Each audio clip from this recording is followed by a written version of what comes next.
Hello, happy Wednesday. I think I'm going to be off on all my weekdays this week because we started streaming on Tuesday, which isn't normal. So welcome. I am Sarami and this is So Live. Today we are sewing the Dahlia Dress, and I'm sorry if you're here for the butterfly blouse by Decades of Style, but I didn't quite have enough fabric for the tie, and some is being mailed to me, so we'll do it at the end of the week. So I just swapped them. So we're gonna do the Dahlia Dress, and the only modification that I think I'm doing is I'm fully lining the bodice, which will be a piece of cake, and I've added the Colette Hawthorne Skirt. Let's see if I can get that there. See this little A-line skirt? I added that to the Dahlia Dress here, and I'm doing the sleeveless version. So here's my sketch. She's a little lopsided. It was quick. So that's my plan. And I've picked up this really amazing border print that I've sewn before in a different colorway, and I didn't quite get satisfaction because hi Nancy, you're never late. And it was in a completely different color. It was in the pinks. So I also have, I'm gonna wait for a few more people to get here because we talked about something the other day and I wanted to show you what it is. So I'll wait before, so you know, it's not lost on everybody. But here's the fabric that we're doing. This is the back. So let's see the bodice. This is the back side of the fabric, but it's pretty close. So it has this really nice border print on the top and the bottom. That's right, Brooke. We are all a little lopsided. It was so funny because when I was looking at this sketch, I was like, why does it look lopsided? Like, I love analyzing like why things look lopsided. I mean, I know why, but at the same time, I'm like, when I'm drawing it, like what I would do different to do it. And I'm kind of out of practice. Hi, Ida. How's it going? Hello, Malin. How's it going? Hi, Elaine. So great to see you guys. Good morning or good evening for a lot of you, actually. Hello, Jill. Welcome. Let's see here. Like I kind of kept these all organized, and then yesterday I did my little photo on Instagram and I just threw them all in the bin like you do, you know. So here's my fronts, right? It feels kind of thick. Yeah, that's my fronts, backs. All right, let's see here. I'll show you what I have. So remember the other day we were talking about lemon cucumbers? Well, I went to there's a Wednesday farmers market. Hi, World Peas. Thanks for your support, by the way. I saw that you're now a patron. A lot of you are patrons now, and I really appreciate that. Thank you. It's really exciting. I mean, I'm like, look, or sometimes, you know, you're sending donations, and thank you. Hi, Olivia. How's it going? I see you on Twitch there. All right, so we talked about lemon cucumbers, and a lot of folks had never heard of those. They're not lemon flavored. They just look like a lemon, so I have one here. I cut it open, so this is what it looks like. Right, and then you open it up and it's a cucumber. See if the color is a little better. And you can eat them like an apple. The skin's a little bit thick, but like out in the garden when we would be thirsty or hungry, we would just eat them like apples. And they taste almost identical to I mean, it's just like a different variety of cucumber. It tastes just like a cucumber.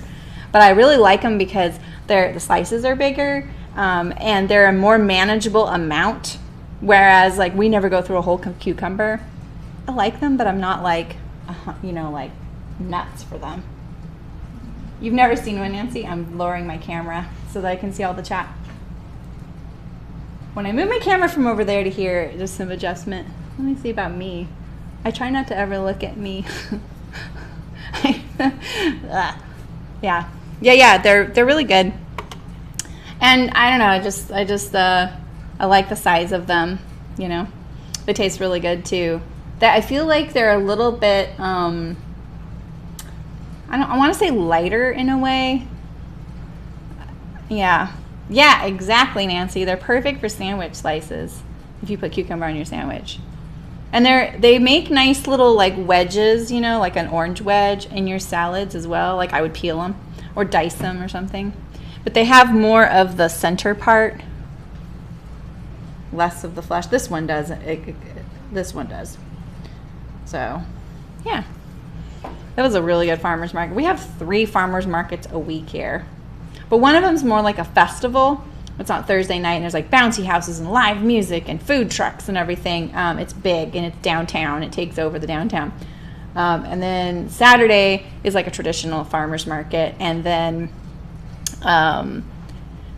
Wednesday is more of a kind of like, let's get it done type of, you know, farmer's market where people don't go for the festivities. Right? Now I'm shortening my chat window. Sorry, guys. I'm trying out new things. Ah, that's better. There we go. There we go. Yeah, right, Jill. I know. Yeah, Elaine, I know. And you know what's nice about them is that they really show up in the bush, you know, whereas the green ones are really easy to miss and they get bigger and bigger and bigger, kind of like zucchinis. We all know that zucchini issue. If we've ever grown zucchinis, you're swimming in them. You grow one plant and it's still more than you need. So, all right, well, let's get sewing. I'm pretty excited about this one. I'm wearing one of these today, by the way. See? But this skirt is one I added a little fullness to. So it's not quite the, I think I have to be over here, right? So.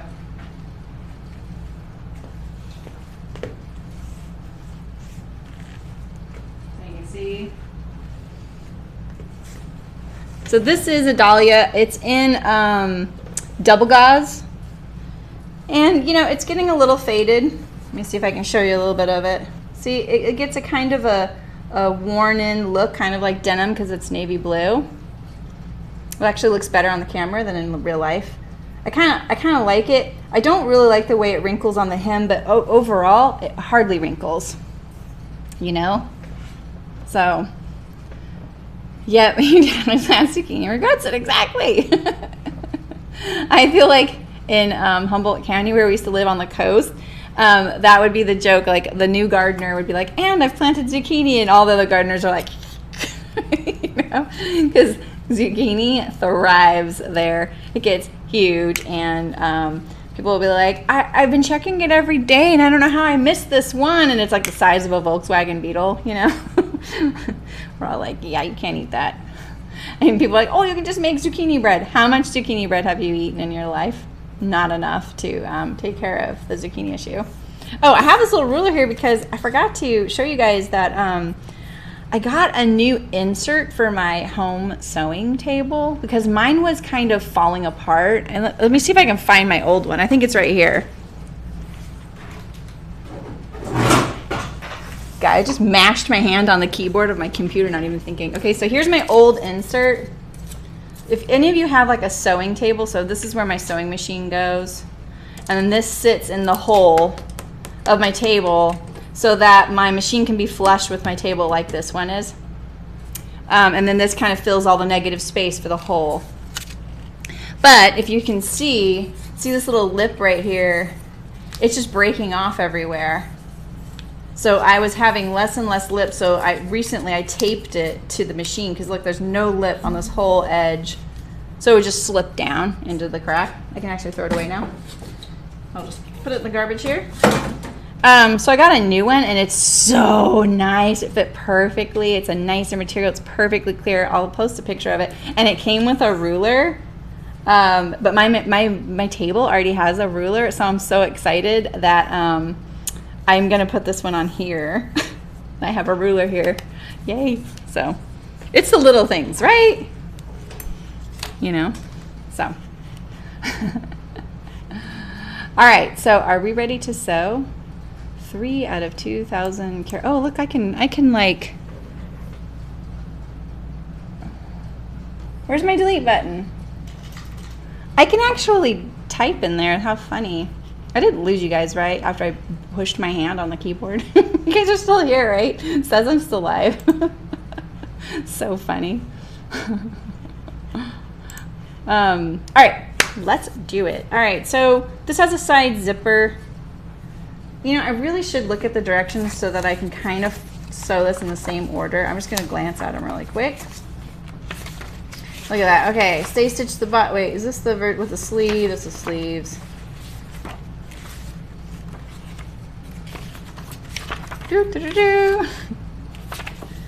I know I should look at this before. Okay, yeah, so they have you stay stitch the bodice, all right. Gather between the notches, do those darts on the back.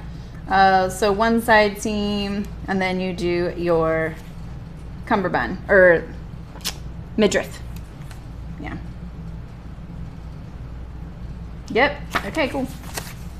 All right, and I'm gonna treat, am I gonna treat this? Yeah, I am gonna treat this as if, with the lining, I'm gonna treat it as one.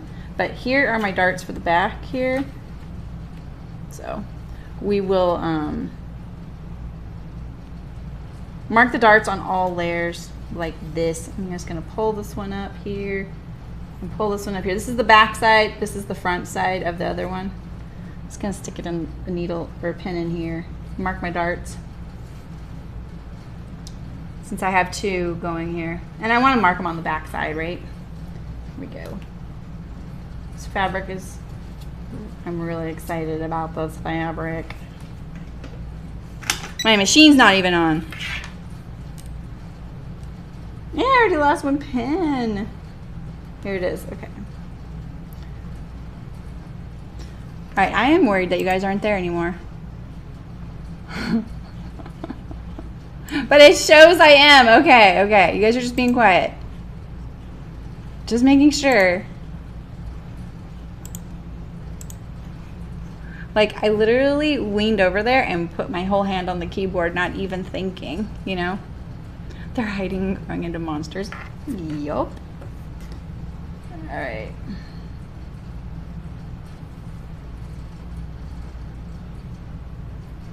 Okay, let's do our dart. Did we secure this one? We didn't. Let's see, secure it. So I ran into at the farmer's market, I ran into this gal, and her, she and her husband grow chicken the way we used to raise chicken. So, oh, awesome. Hey, Lexi. Oh, I know, right? This print. Yeah, I know. Like, every time I see this print, I want to buy it. And I'm like, you've already bought it once. So, yeah, so I ran into this woman, and I hadn't seen her in a few years because I haven't been going to the Saturday market. It's just gotten a little big and busy for me, and I stream now on Saturdays. So, but my husband usually used to go, and he would buy like our produce and our meat from the farmer's market. And we really like this husband and wife because we were like, hey, we used to grow chickens the exact same way, and they were pretty excited about that. Hi, Ray, how's it going? Thanks for telling me, Malin.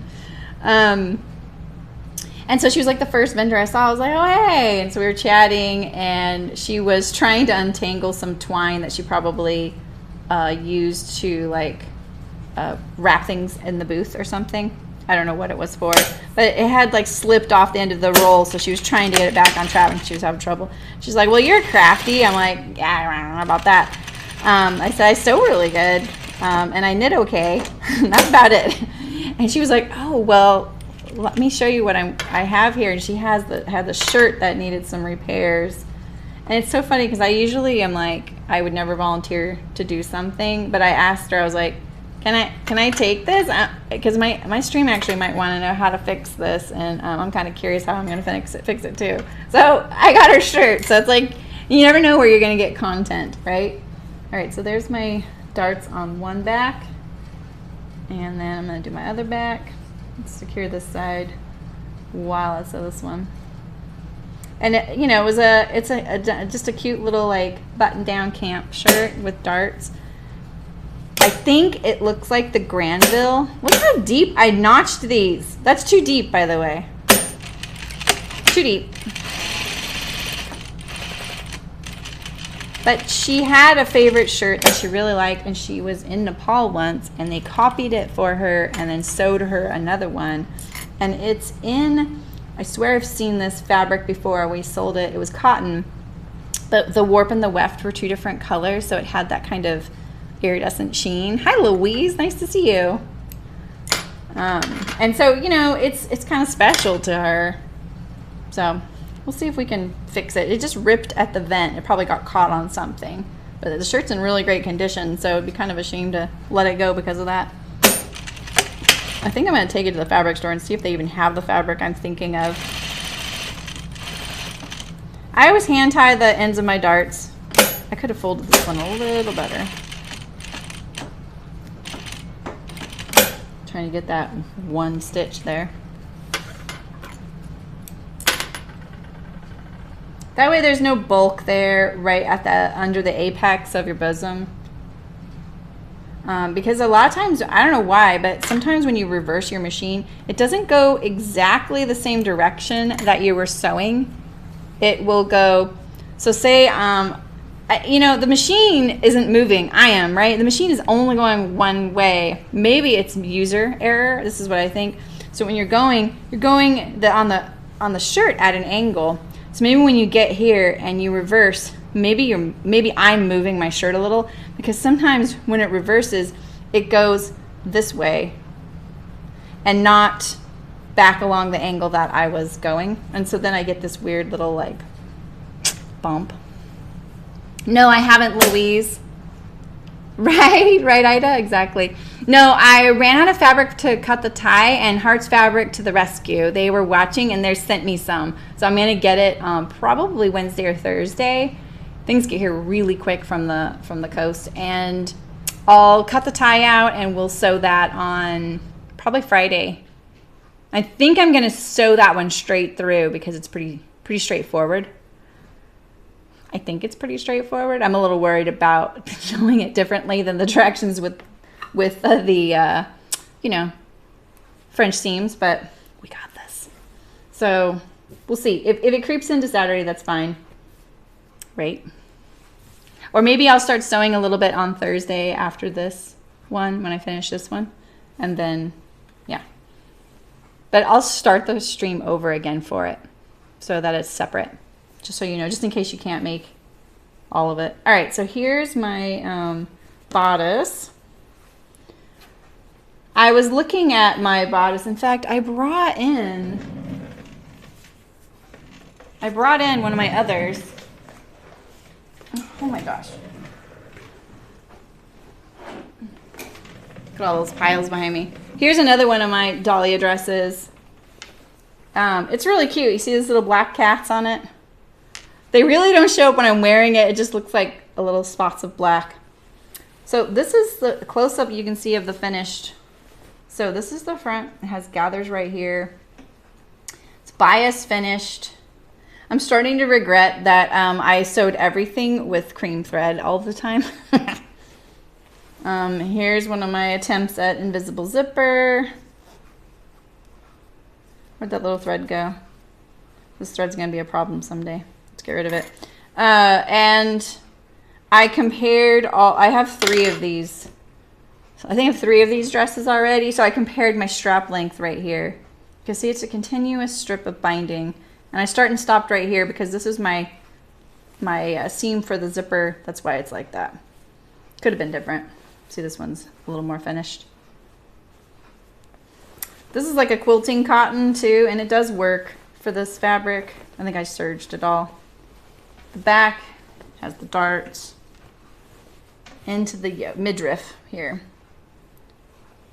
You can see that little shape I was telling you about, how the armhole kind of bumps out a little bit. Do you see that? I scooped a little bit of that off. Hi, Dina. How's it going? Good to see you. All right, so let's iron my darts here.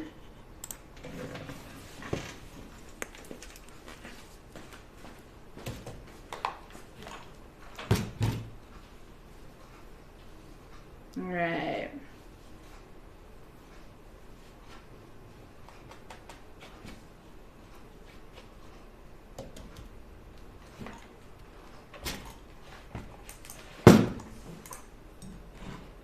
Add a little water. I use a funny little teapot that broke. It just broke recently. But you know, when you have a business named Chicken Boots, everyone thinks you need things with chickens on it. So I use that as my little way to, I just keep a little picture near my iron.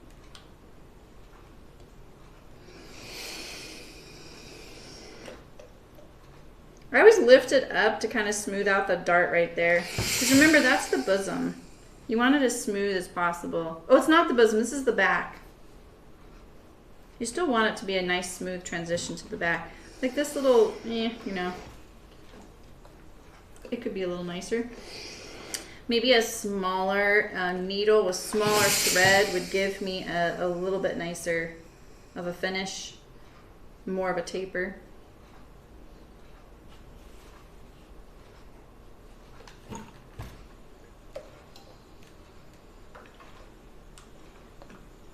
Got all the calcium.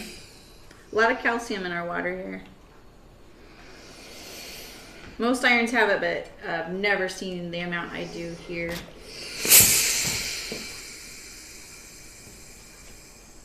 Not to mention my iron is not happy lately. After a few events that shall not be named.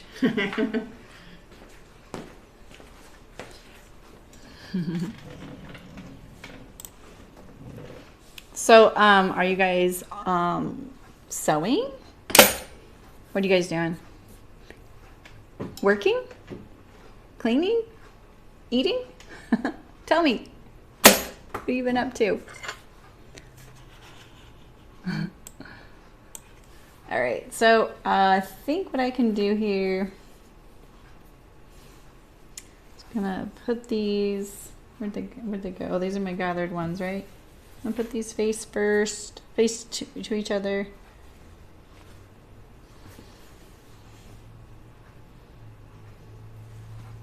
Like this. Push my darts towards the center. Like that. So it'll be nice. It'll be fully lined. It'll be nice. It's pretty lightweight fabric. All right, so let's do our gathered section here under the front bust. What is this right here? What is that notch? Do you guys remember? Was it on both? Ooh, you're making a kabuki tee. Oh, so today I placed my first order on Indie Sew. Don't a few of you order on Indie Sew? I've heard of the kabuki tee. I've made... I don't think I've made anything by Paper Theory, have I? What else do they make? Because I have a pattern by Paper Cut. I'm going to put 2 rows in. I can't remember what that notch is there for.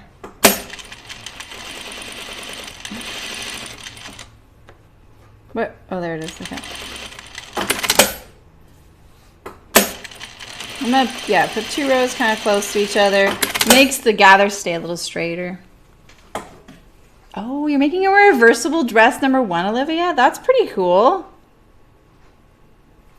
I don't think I have anything reversible in my wardrobe right now. All right, so I'm going to pull these. You definitely want to pull from both sides when you're gathering such a short distance. Otherwise, you run the risk of pulling your straight straight through. This is probably too many gathers, but I can always let them out. But see, when you pull both, hopefully when you pull both at the same rate, you get nice straight little gathers like that. I follow that hashtag, especially look at how short these are right here.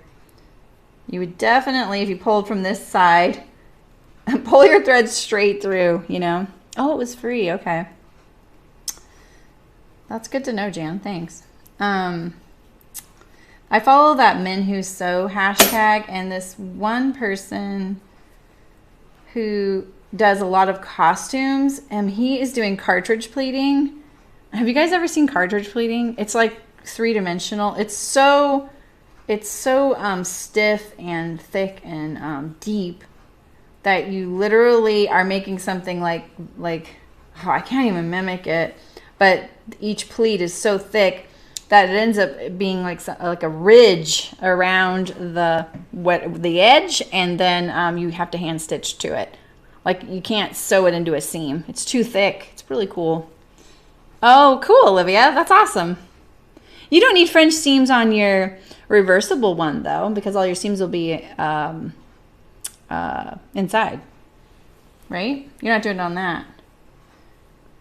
Oh, so you know what?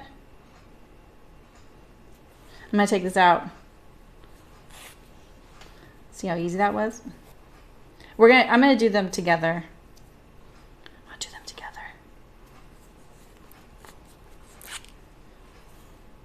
I'm not making this reversible. I'm just giving a little bit more support in the bodice, that's all. So I'm gonna put them wrong sides together and I'm gonna treat them like one. That's why I say easy peasy to do the lining. Just treating it like one piece of fabric. Make sure I have my wrong sides together. And now I'm gonna put my gathering stitch in. I still need to do my stay stitch in the bodice as well.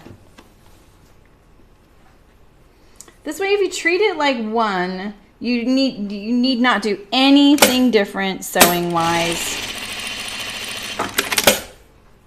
Look at all that. I can see, I don't know if you can see it, but do you see above this line of stitching right here, it's a little bit darker.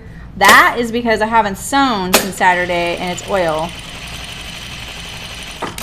That's crazy to me. I'm not a big fan of that. I really need to get better about just kind of giving a little wipe down, you know, before I start sewing. It's not on this one over here, it's fine. It went away, but still. My machine needs to sew a lot more. All right, let's try that again. Okay. A little stiffer now. But it already feels like a nice weight. Oh, it's a reversible fabric, it's only one layer. Oh, cool. Wow, that's pretty cool. Yeah, so the hems will like show what the other side is. That's pretty cool. Neat. Let's see. I can't see my other thread here. Oh, here it is. Okay. All right.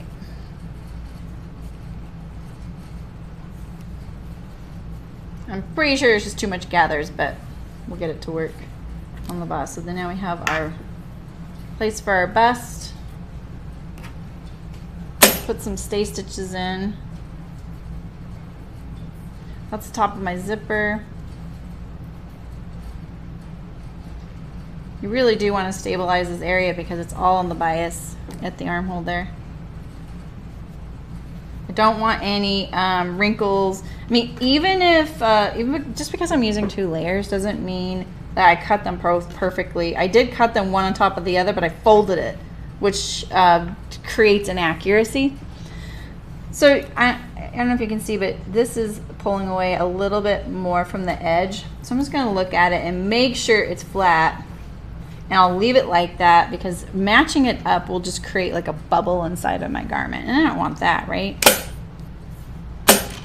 I didn't change my stitch length from my gathering stitch, and that's just because I know it'll work.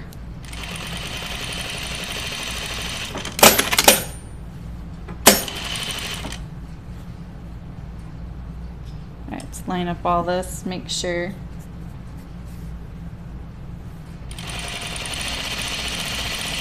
I love this blue. It's like a,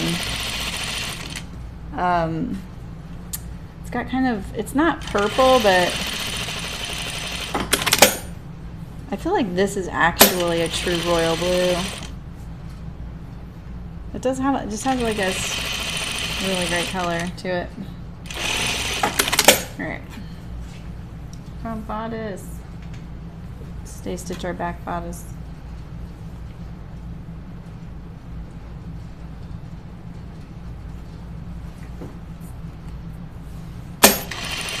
I'm thinking that we'll do the whole bodice today,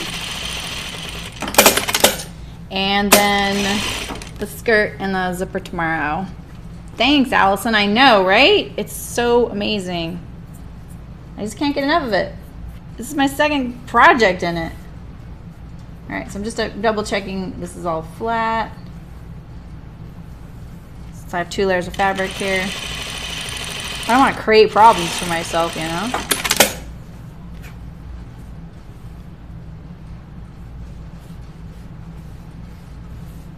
Yeah.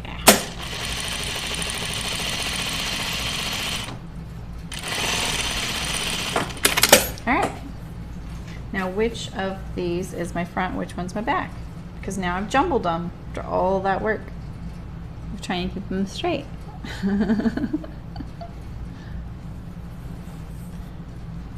This is the front because it's a single notch right there. And this one is a double notch, so it's my back. All right, so make a sandwich with our yoke. Like this. So here's your choice when you're at this kind of crossroads. There's a lot of debate when pattern drafters are drafting things and sewing things about seam junctures. It's like, it's, you know, it's the nerdy side of pattern drafting.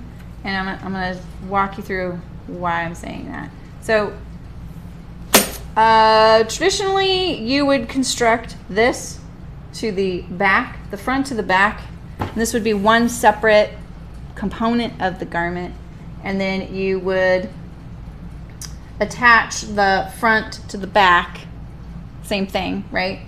At the side seam on one side seam because you're leaving the other one open for the zipper, right? So the way this pattern has you construct it is that they have you make the front a component and the back a component where they're going to attach this what they call the yoke, the midriff here, to the garment. So your front midriff to your front and your back midriff to your back, and then you attach those two together. And so why I'm telling you this is where the seams join at the sides. So if you do it like this, you sew these two together first, and then you sew these two together next. Ooh, this is gonna look so good. When you join these two together, this one to this one, you run the risk of these seams right here not lining up, right? So this is where your choice is. If you created this as one piece and this is one piece and attached them, this seam would be nice and continuous around the midriff of the body. And where you run the risk of it not matching is this little seam lining up to this little seam. They might be a little off like this, okay? That would be the preferred method because your eye finds it more pleasing to see this nice continuous midriff. You see my camera turning pink again? So that's how I would choose to do it. I would put this together and then put it onto the bodice. So you can do it either way. Let's see if I can adjust the white balance. I can't see it though. That already helped, right? Me unclicking the white balance. Okay, that looks way truer to the fabric. Isn't that prettier? So, it's these funny little things that go through our minds. So, because I've lined my bodice, I actually could pull out a little bit of my stay stitching here and create a nice finished seam inside and out, and I'll probably do that. And then same with this, right? So I'm going to do it the way I would prefer, where that is, this seam's going to be nice and continuous and flow front to back, and all I have to worry about is it lining up this way and this way. In a way that's so much easier to deal with because remember, it's open at the other side seam, and so we kind of have an out. We're not trying to do it all the way around the bodice. We actually can start from this point, right? We can line it up one on top of the other like this, and then, you know, if it's an 1/8 of an inch off on one end and an 1/8 of an inch at the other, big deal, right? That's no big deal because you can now true that up when you put the zipper in and make it the seam allowance that'll kind of even that out, that little discrepancy. Whereas if this were continuous and say it had a center, well, no, like say it was knit and you could pull it on, you don't have that out, you know, like you have to get it to match on this side seam and that side seam and around. And so there's a little bit more on the line. So personally, I'm going to go for the way that I think looks best and the way I think I can match it up the best. So this will be the test, right? Let's see how I do now that I've just throwing all this out there. So, all right, so we're gonna take one front to one back. And you have to be sure that you are doing this so that you're leaving the correct seam open for the zipper. The first one I sew is not gonna matter because I can make it for the inside or the outside. It'll be the next one that matters. I'm gonna do 1/2-inch seams. I think they're 5/8, but I want a little bit more in my circumference. I only washed my fabric once. And because I've gained a little bit of weight lately, this dress fits me really good, but it's also really broken in. All right, so now we have, this is the front, and this is actually going to be the outer one because I'm right-handed. I want my zipper to open over here on my left side. So let's see. So to make it really obvious to me, and so I don't make any mistakes, we'll lay this one wrong sides together to that one, and wrong sides together to this one here. That wasn't wrong sides. I can see the wrong side better on the blue bits, and there's so few blue bits on this part of the print.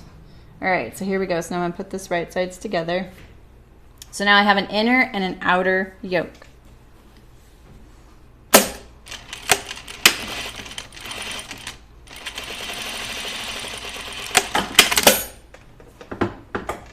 Come on, let go. All right, so now we have an inner and an outer yoke, right? Wait. Yeah, because you want, and the top is the curve of the yoke. Can you see that? Good morning, Kara. How's it going? Hi, Carol. So yeah, the curve goes like this, up top and top. Make sure you have them both like that. The arched is the waist. The top curve is the bust, right? All right, so let's put these together like this, and this will be how it goes on me, like that. All right, so now let's prepare our bodice. So this is my, we'll say this one's my, let's see, do I like the print better on one? They're almost identical, I'm pretty sure. So it doesn't really matter. So if this is my front, I want that seam to be open, my left.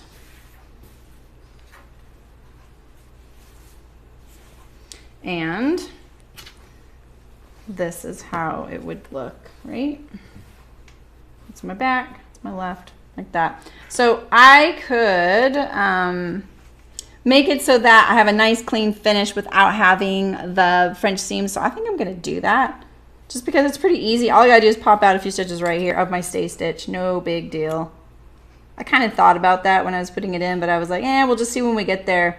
Sometimes I know something will work, but I'm not sure the order of operations until I get there, and I just deal with it then. I know I'm not gonna like prevent myself from being able to do it, so I just kind of trust in the process. I don't mind. All right, so because these are all kind of attached, I'm just gonna do this. Right sides together here.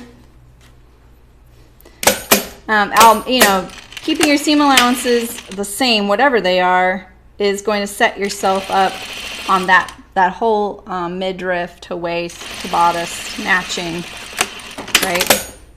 All right, and then now we'll flip it around to this one. So I'm just doing my side seams together, that's all, on one side of my bodice, and because I'm lining it, I've got an extra layer here.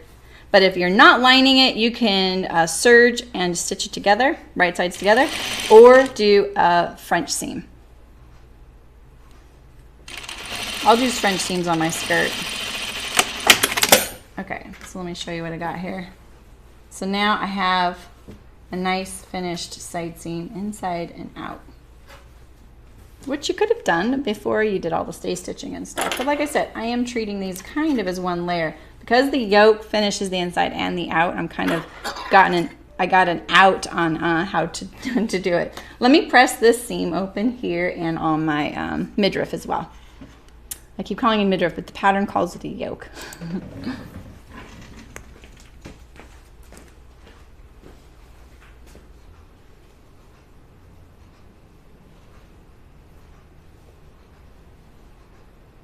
All right.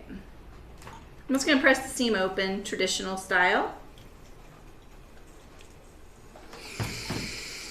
I find it to be the flattest.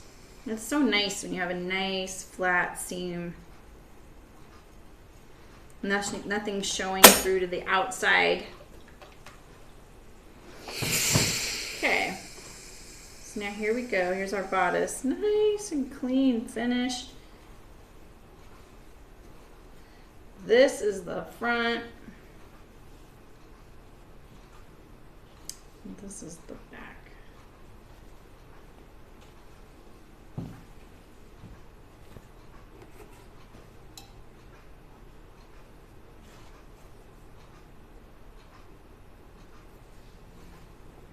All right. I'm just trying to keep them lined up so I don't have to sit there and, you know, second guess myself, even though I probably will still. I don't like how my backstitch is bunching up right there. That's exactly what I talk about, why I don't backstitch a lot. It's partly because my thread's probably a little heavy and this fabric is light. All right, so there we go. All right.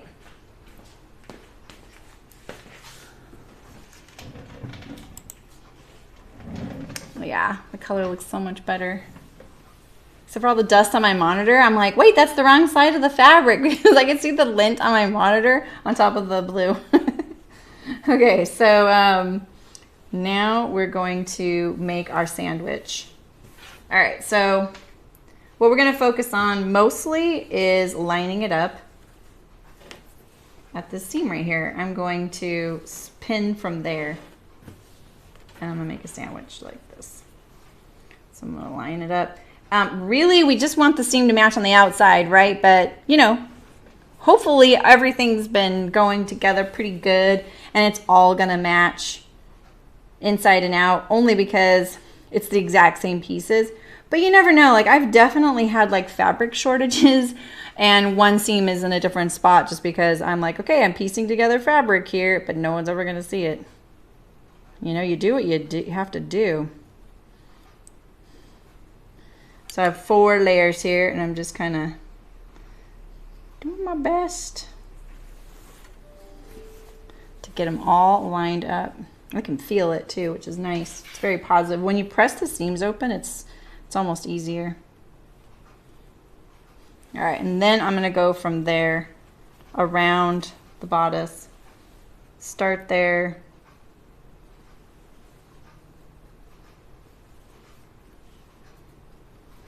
Now I may need to switch thread color because of the difference in the color.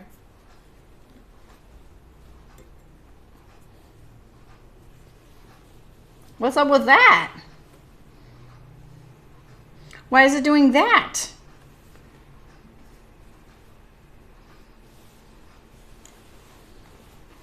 Let's see what the front looks like. It didn't alter that, right?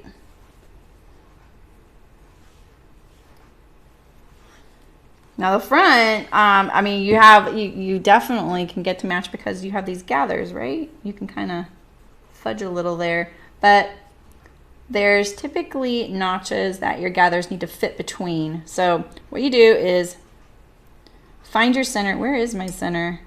I think that is my center where it's badly cut right there. Wasn't perfectly right angle, so I have that little dip there. All right, so now we're going to relax our gathers. That was a little too much. So yeah, so see this notch here, here, these should all line up. That's what that was for. That's what I was hoping for, but I honestly didn't think that when I notched it because I was like, I don't know what that goes to. I don't need to notch that. And then later on I was like, oh shoot, I forgot this is gathers, not darts. Okay. Let's see, let's pull up my gathers a little bit more. Sorry. You guys are so quiet today. It's only the second day of our month-long of streaming. You guys can't get tired yet.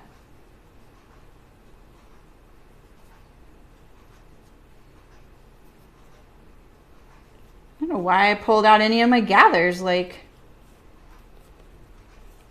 this honestly could be a bigger section of gathers. It'd be easier to get it all in there.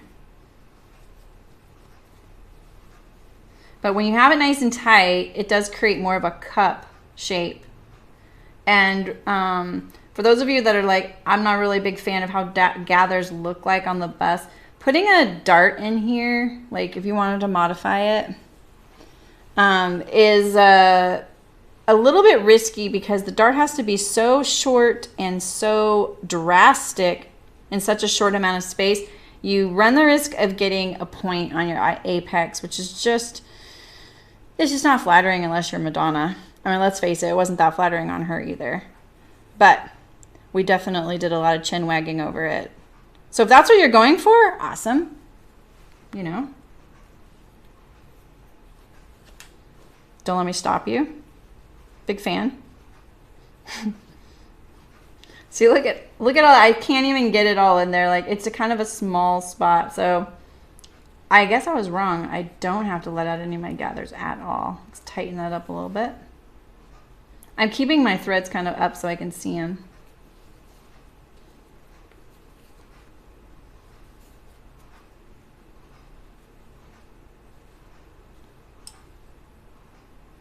Yeah, I'm having trouble getting it all in there. Dizzy hands. Yeah, awesome.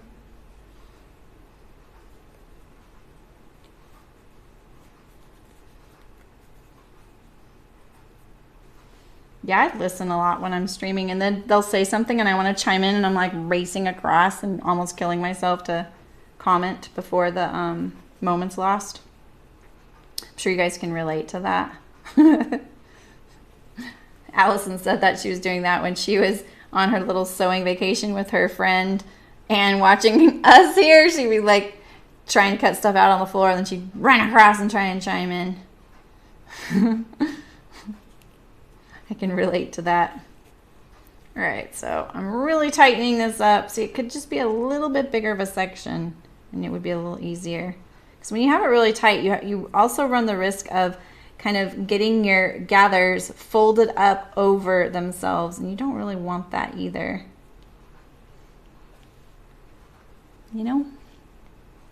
Yeah, I think she's going for the chin wagging. Totally right. Exactly. It worked.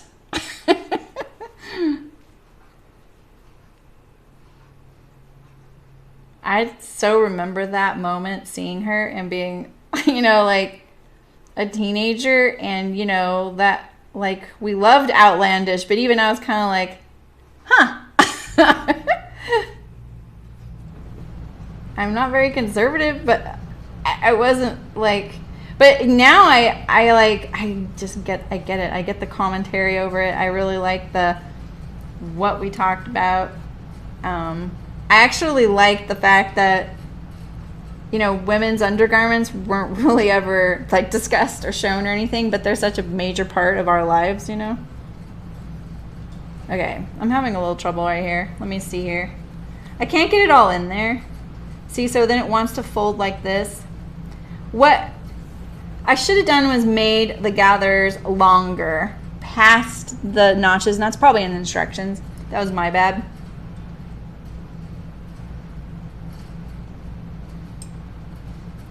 Usually the notches signify where the gathers start and stop, but these notches probably signify where they match to on the garment. So it's just my bad. You can try and mimic the gathers the best you can, but boy, I rarely have luck. You have to put like 1,000 pins in, which is what I'm about to do.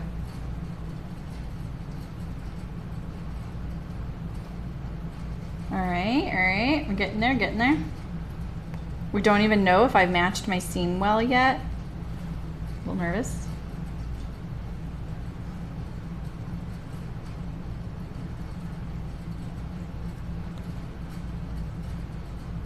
Just adding, you know, just adding here.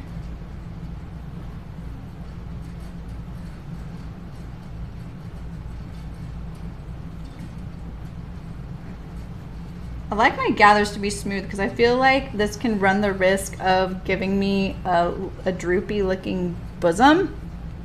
And I already have one of those, so I don't really need it accentuated. Thank you.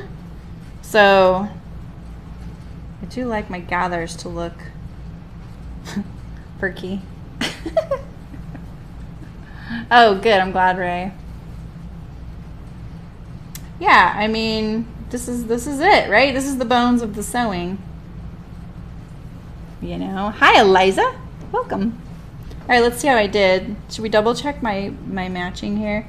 The ones that match, the ones that matter the most are right there. What's nice too is that this all over print will kind of disguise it not matching perfectly. So, hello, Hugh. You're just a cat. Hey, my cats love to sew.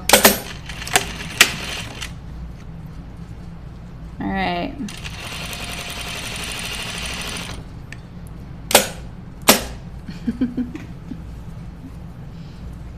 Yeah, right? That's awesome. Okay, here we go. Here, I'm getting to my little spot here, my little trouble spot.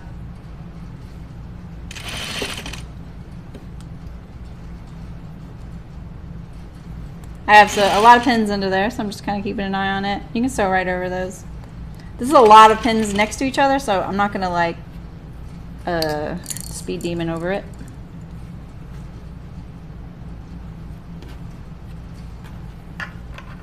I'm pulling my layers so that they all line up underneath.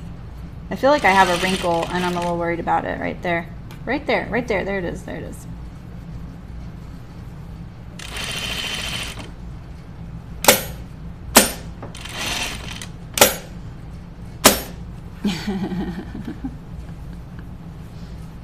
All right, here's my other one.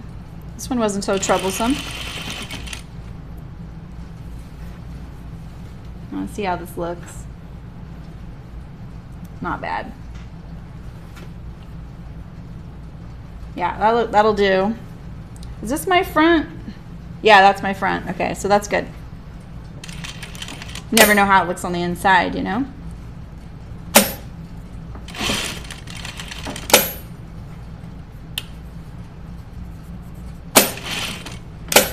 I'm just walking it a little bit. Now we're past that point.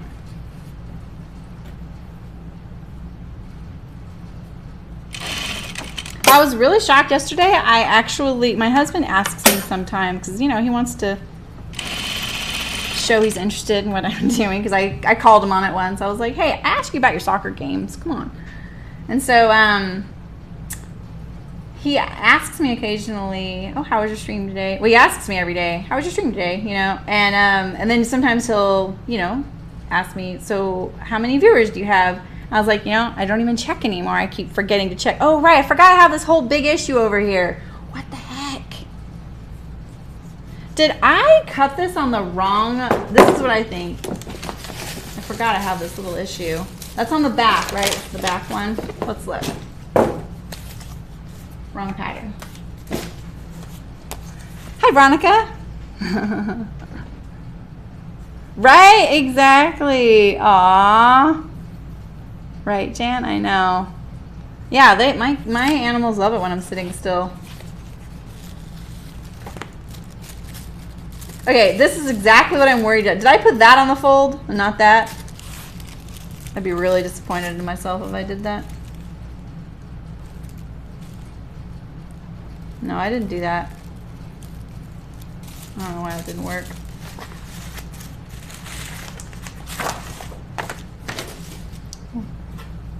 But that's just like, it's too much for me to ease in. Look at that. What am I gonna do? So,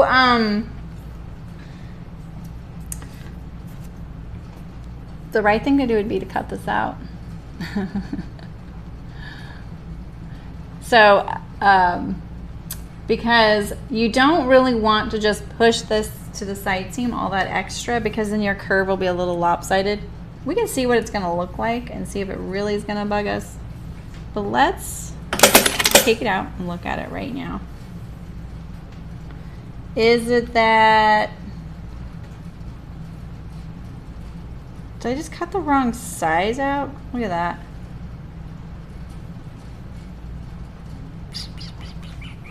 It's on the yoke, so actually all I need to do is trim off the yoke. Brilliant. That's all I need to do. But it just means that I'm going to have a little more trouble matching it up, but we got this. So we'll just pull out this little bit right here. We're not very far. And we just need to trim off a little bit on each side seam. Wait, who's Max? What do you keep saying? Oh, you love Max. Oh, yeah, yeah, exactly. It's awesome. And I posted this picture of Loki under my sewing machine on my personal Instagram account because he literally sits there and I can't sew because he's completely unpredictable. But he was being really good that day. He wasn't really moving at all. But still, I'm like, yeah, not gonna do it, buddy. All right, let's take out this seam here. I'm gonna lay this on the pattern and see what I did. Take out the seam here.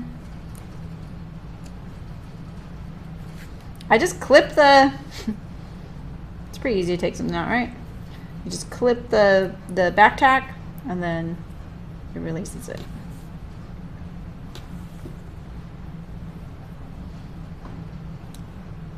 Like that, like that. So the reason I'm doing this, if you didn't catch it, is that my yoke is a little bit big for the bodice. I don't actually need to recut this because it's not too small. Oh, really? Oh, that's awesome. Right, Jan? Sometimes things like that work so great. If you're willing to be flexible about it, it's awesome. What a good fix, you know? And you just keep moving forward, you know? All right, so let's pull out my gathering stitches on all these parts here while we can.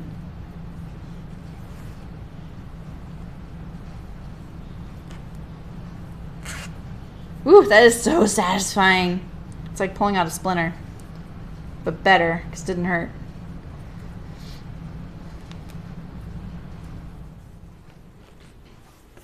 All right. So this is how, so far, the front looks.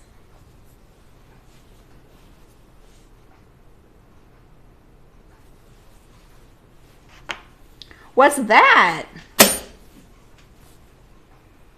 What the heck is that? All right, the bodice is taking me a little longer today than I planned. What is that?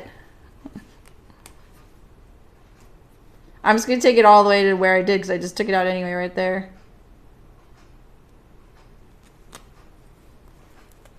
Ever have one of those days?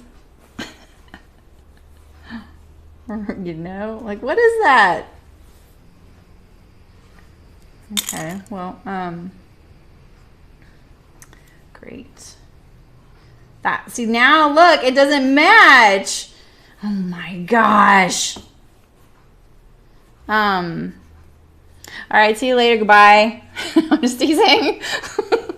What the heck? And of course, you know what? Right when I took out those gathering stitches, I was like, wow, that's really cavalier of you, Sammy. Why are you just taking those out? And I'm like, oh, because the front's done. And it just sounds like I want something really satisfying right now in this moment to do because I just had to seam rip.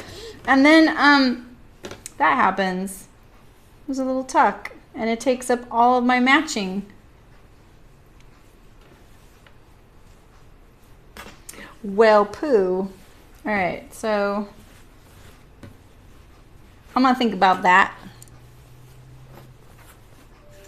I did this whole nice little speech about matching the yoke seam to the bodice, and then this all happens to me.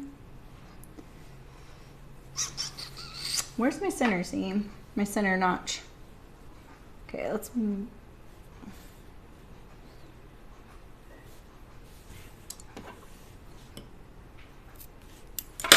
All right, all right, all right.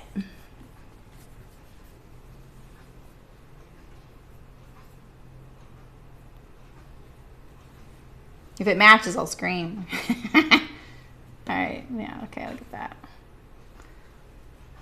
So we can just trim that off and then it'll be fine. But what am I gonna do about the front? So here's one thing I can do on the front. I could Make the bodice a little smaller. True life sewing. So true. Oh, that's awesome, Elaine. Ugh, my shoulder's been really bugging me lately. All right, so let's see here. I have a feeling it's because I've altered this pattern a few times every time I sew it. I probably need to go back and kind of true it up and look at it. So when I do this, when I go to the notch right there and I fold this on the center, it's quite a bit more. See, look at that. I need this to just be a 1/2 inch pass, so you can see where my seam is. It's this amount off on either. So let's try it on this one over here. Before we cut, let's measure a few times. Because see, look, this side isn't as far off. I would dare say it's going, you know, well, no, it is. It's the same amount. All right, so let's just trim that off. Let's trim that off. Now, do I trim it off at the top only? I'm going to trim it off at the top only. I can always trim it off the waist when I get to the skirt. But we know the skirt matches, right? Right? Exactly. Oh, yeah. You know, this stuff doesn't really bug me. It's annoying, but it doesn't annoy me in the way that I feel defeated or that I failed or that I made a mistake. I don't even feel like I made a mistake right now. I just kind of roll with it. I'm just kind of like, all right, this is what I got to deal with. And maybe that's just because of making lots of mistakes over the course of my sewing life. Here's my little bit I'm going to take off. I just think every time I sew, I literally think, I wonder what I'm going to have to deal with today. And yeah, we do learn more from our mistakes than our successes. It's the only way you can have success is to make mistakes and learn how to deal with it, right? I don't like that shape right there. I would really love it to do this, but I'm just going to leave it for now. My waist is a little bit bigger anyway, so that's probably a good thing. And we walked our midriff to the skirt when we made it, right? So unless I made like a cutting error, which could be this could be that I have, like I said, I've altered this pattern a few times and I do it on the fly. You guys see me. I may be getting a little bit off. So I should go back and check my pattern, you know? Yeah, I don't know. There's certain things that make me mad, Olivia, but this doesn't make me mad. I don't know why. It's the same with gaming. I think people like to game with me because I don't get mad. They're just like, even that didn't make you mad, Jeremy? And I'm just like, no, I mean, all these people are better than me here, so why would I get mad?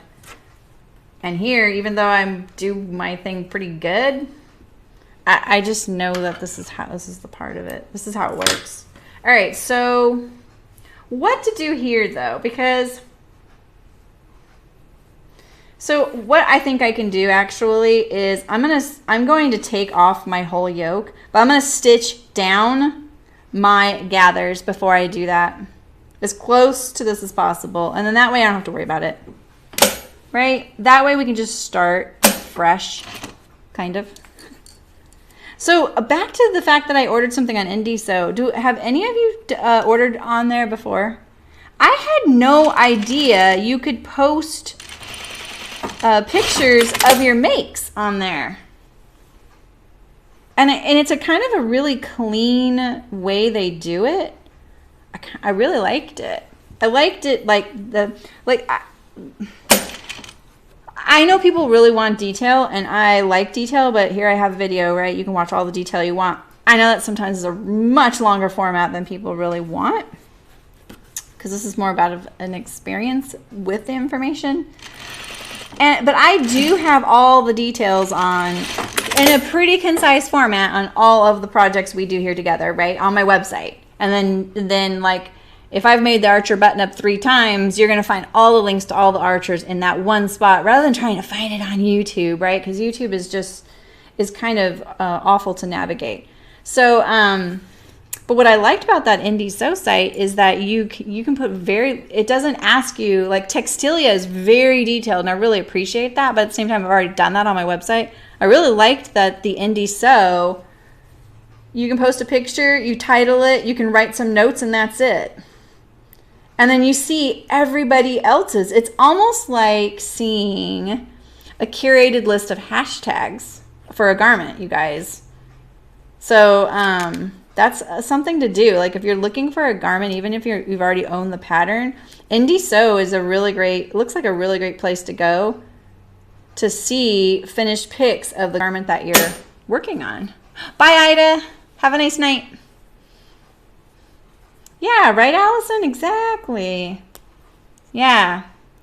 Yeah, that's kind of what I'm excited about, that Decades of Style. I'm like, ooh, what do we have here? All right, I'm almost done, you guys, and I'll move back on track.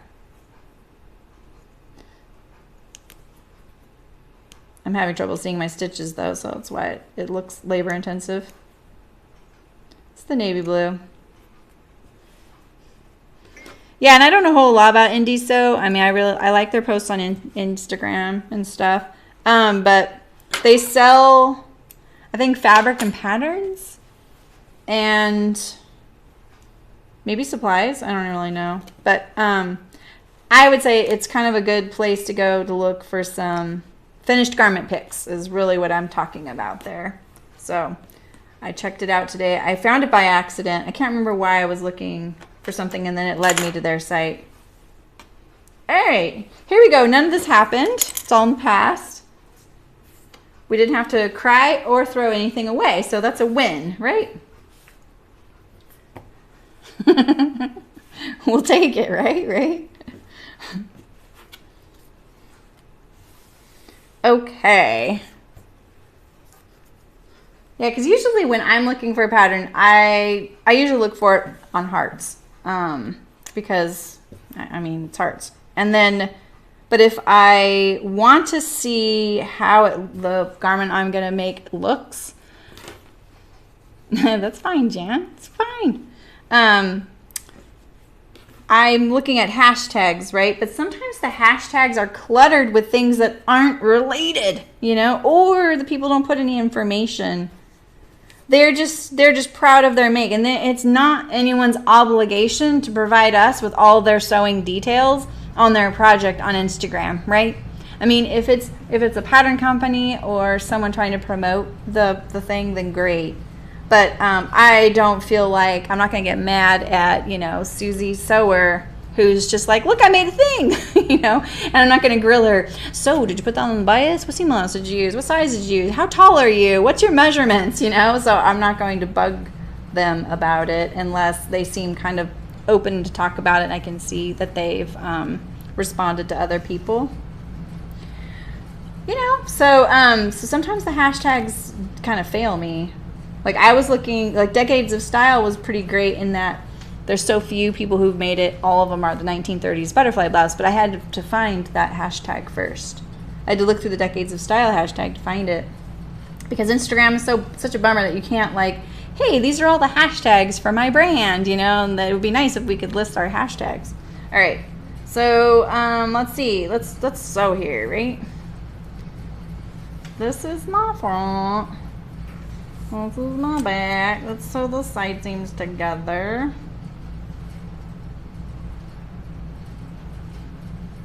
All right, yeah, like this. Wait a minute.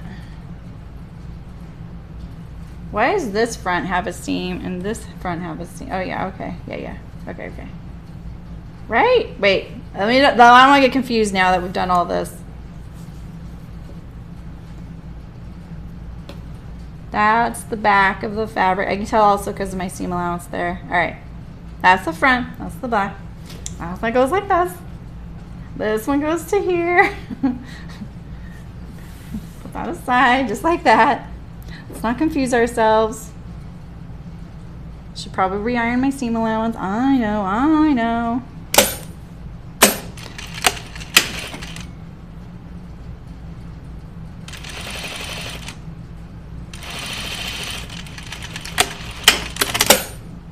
Oh, they have good tutorials too. That's cool.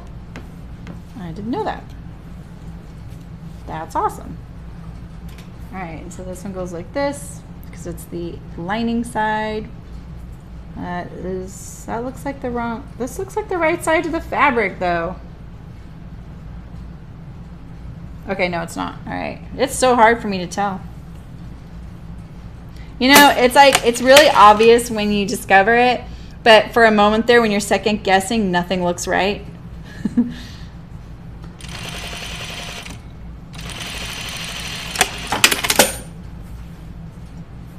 right, let me re-iron these because I've, you know, rearranged them a little bit.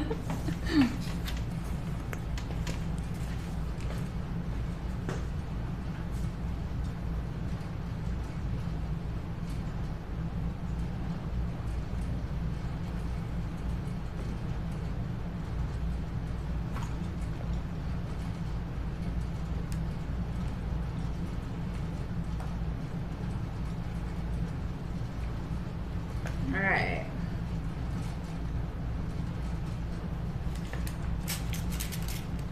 Warm up.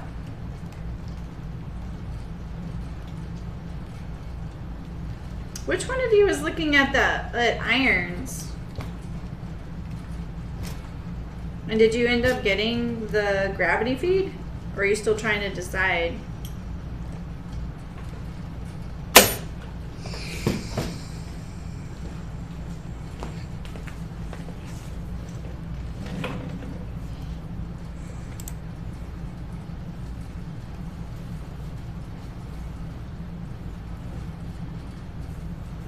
Okay.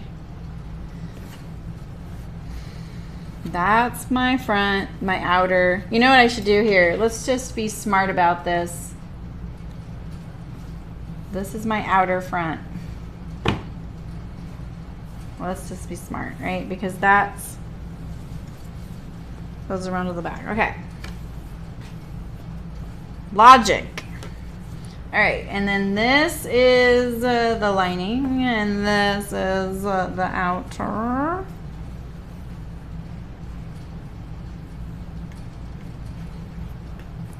Like this. All right, here we are again. None of that happened, right?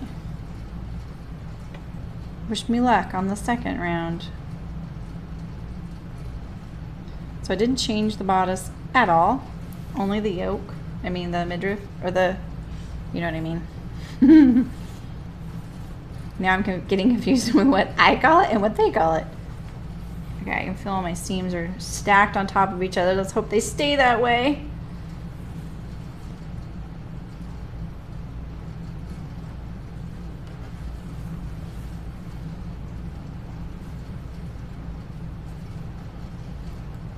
Honestly, usually this bodice is really quick to sew.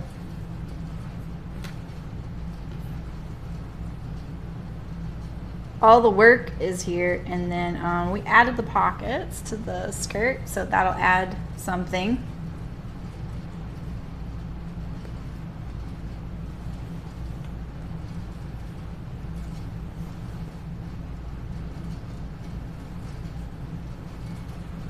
All right.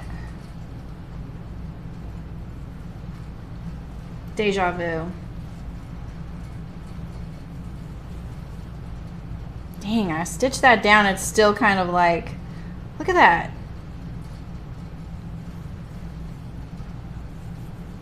What the heck's happening? Is that because of that little like pleat we found, or I found, you know?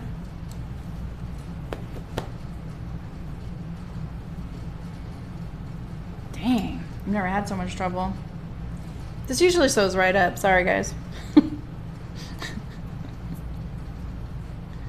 That the center? Yeah, that's the center. That's the center. Okay, okay. And then, wait a minute. Oh, okay.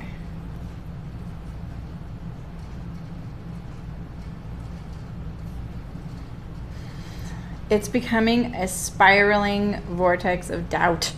All right. You know what I mean? It's like once you start doubting it, one thing you're like, but is the sky really blue? I mean, everything's under question now. Here we go.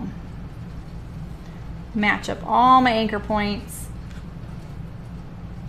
Yeah, see, there we go. Now we're back on track. That looks fine.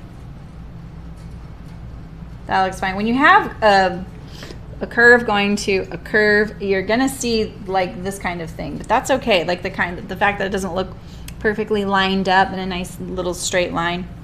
This right here though, this worked before. Why is it now not? We have our anchor point there. Which one is bigger and which one's smaller?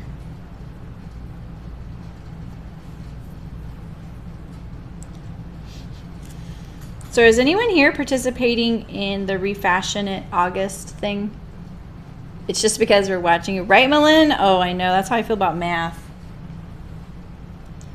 I love math. I don't mind doing math. As soon as you're watching me do it, forget it. I don't know how to do math anymore.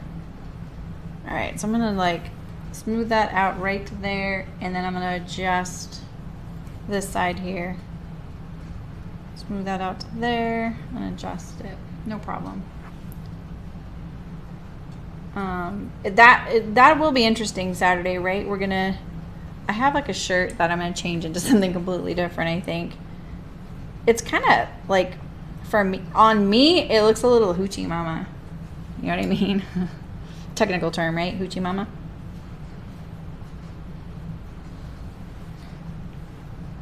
It's very Chico. And I'm not very Chico.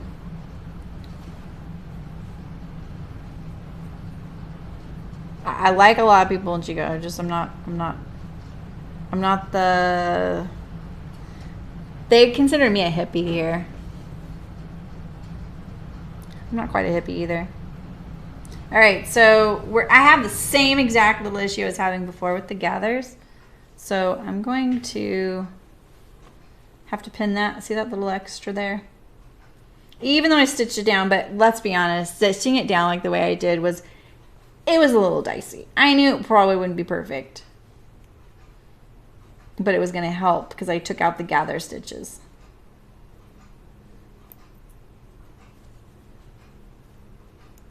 Isn't it frustrating watching someone else doing it and you just want to like take it out of their hands and do it for them? I'm well aware. Okay, let's do this.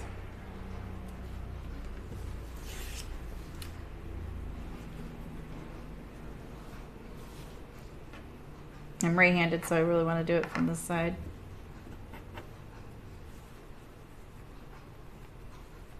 Okay.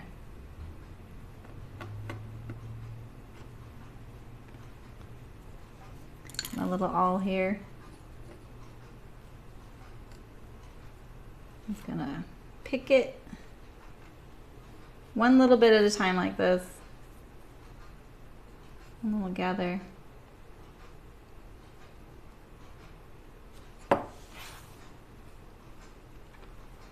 Didn't think you were in for a hand gathering visual, did you?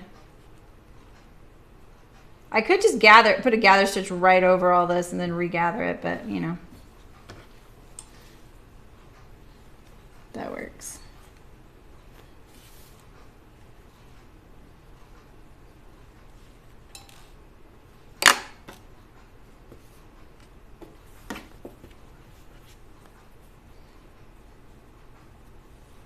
See, and you guys say you don't want music.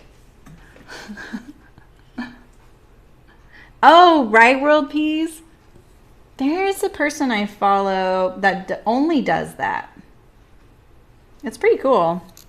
Like what she's refashioned is it's pretty interesting. It can be just as much work as sewing something from scratch. You know? But it, like this shirt that I'm going to do, the fabric is really unique and I really like it. So I want to turn it into something, you know? Yep, I just lost that pin. I want these pins. These are the pins I want. I want these little guys. And it looks like what happened when remember my pin cushion kept flying off my table the other day? Well, it kept landing like that. And so all my pins are pushed down. It reminds me of when my daughter used to come and visit me at work when she was little, and she would rearrange my whole pin cushion. Do any of you have kids that have done that? Just even visitor kids. It's pretty cute. And you know, like over the course of years, she had different phases of what she liked, how she liked to see it. All right, let's sew.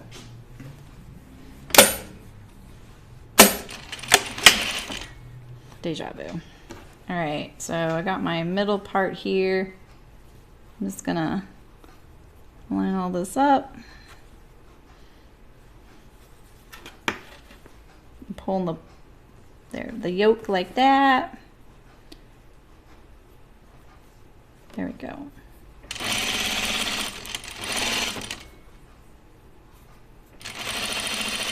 line up all those edges that way. No problem. Same here. I'm definitely going to true up this pattern so I don't have this much trouble next time, you know. Oh, that's great, Jan. I feel like I owe you guys a little bit of an apology. Like, I never got to making jean shorts or shorts this summer, which is crazy, and I really need some. And I just keep making dresses because I just love making dresses. I'm not sure I want to like tackle that in September because, you know, it's September. But at the same time, I don't know. I feel so unfinished that I never got to it. I'm to this little tricky spot here, so I've got all my pins in there. And I was going to take an existing pattern and make it like there's a few jean short patterns out there, but there really is not a lot of jean short. There's no like there's some short patterns out there, but a lot of styles I'm like no. I don't want like shorts to go on a boat in. I just want some like really like basic shorts. I don't want them close to my leg. I kind of want them a little bit loose away from my leg. I want them to be comfortable. They have to have pockets too, and a lot of them don't have pockets, or they have the smooth waistband style. So it kind of lends itself to not adding the pockets, you know.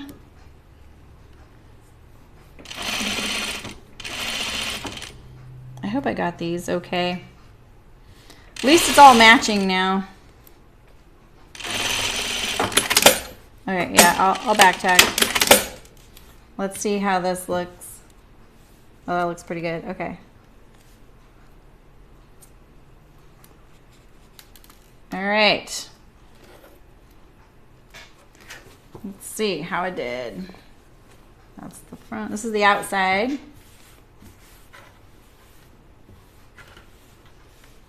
Okay, not bad. So there we're talking about like well, it's actually not that great. So there's my seam and there's my seam.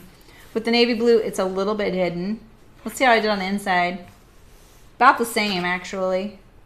Kind of funny. The likelihood of your seam getting pushed away is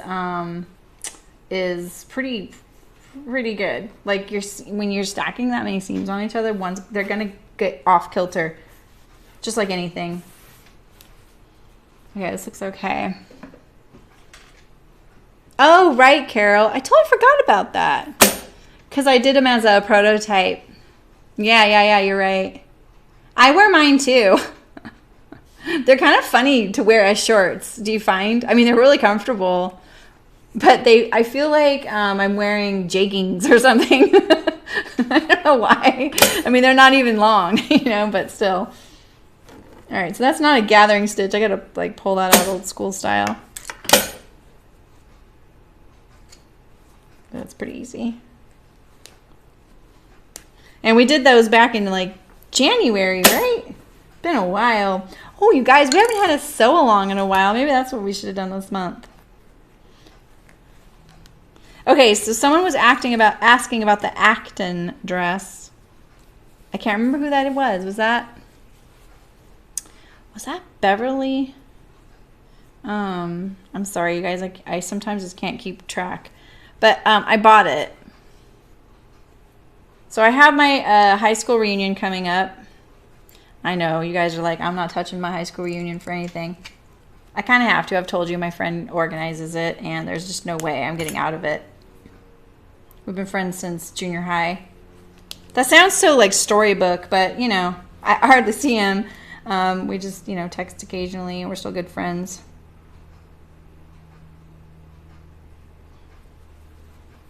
I'm just trying to get rid of this stitch here. You don't have to do that. I'm just being a little obsessive right now. All right, this is looking pretty good. It's looking pretty good. This is my bodice. So I was going to try a version of the strap with an actual strap so that I could cover up my bra and just wear a regular bra. Like right now I'm wearing a strapless bra under this. I didn't even own one of those until a couple years ago. So, but the thing is, the angle of these straps, you can see they angle back towards my neck, almost halter style. Definitely not a halter, but your bra straps come out. You know, they're more like right here. It's weird to look at yourself on the camera backwards.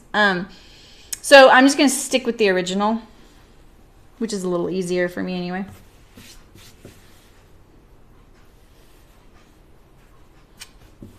All right, so let's bind the bodice, and then we'll just look at the pieces for tomorrow. Call it a day, maybe. So what time is it? Yeah, that'll be perfect. All right, so we made all of our binding here. Is that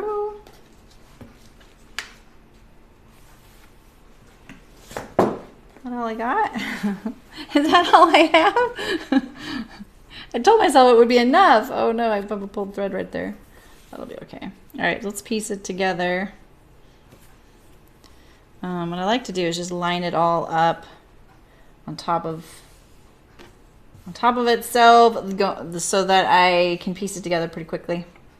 I'm putting it all wrong side up right now. It's probably really hard to tell that. And then this way, I'll make sure all the angles are the same, and it'll be really fast to piece together. So what I do, see, a lot of these are the same angle, and that's great. Great. This one's the same. Perfect. These are ready.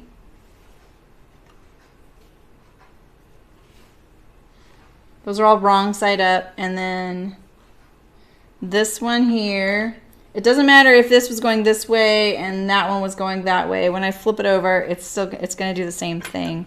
So you need to just make them all the same direction. See, like this. When you're piecing your binding together, when you want one long continuous thing. And then you can just piece them together pretty quickly. So I'll put one right side up and one wrong side up and do them right sides together. And then I overlap them so that I have a 1/4 inch seam allowance where this little V is right here, you know, this V. That's my seam line. So this right here, the distance between this line and the cut edge is about a 1/4 inch. That's my seam allowance. You can do bigger, but it's not necessary, and it'll just create unnecessary bulk, and you'll probably end up trimming it down anyway. Do you like bias binding, Ray? All right, so this is bias binding that shows. I'm going to coil it up, and I kind of just want navy. What do you guys think? Do you guys think having a little bits of this kind of in weird spots, I think that might look distracting. Do I have enough to just make it solid navy blue? I don't know. I don't know. This angle's not quite enough.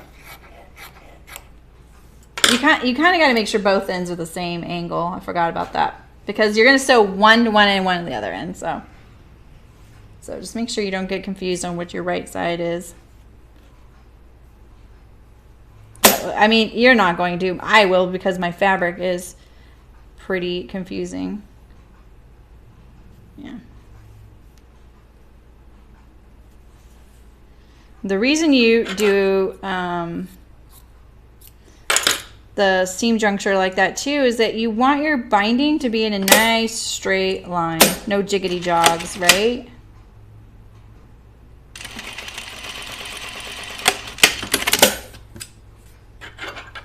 I always cut these little corners off because you're going to anyway. Just save yourself some time. And so see, when it's sewn together, hopefully, I didn't get a very good straight line right there, but I did right here. It could be that my hand cut binding isn't perfectly even, but I'll be able to smooth that out with the seam allowance, you know. All right, so let's see here.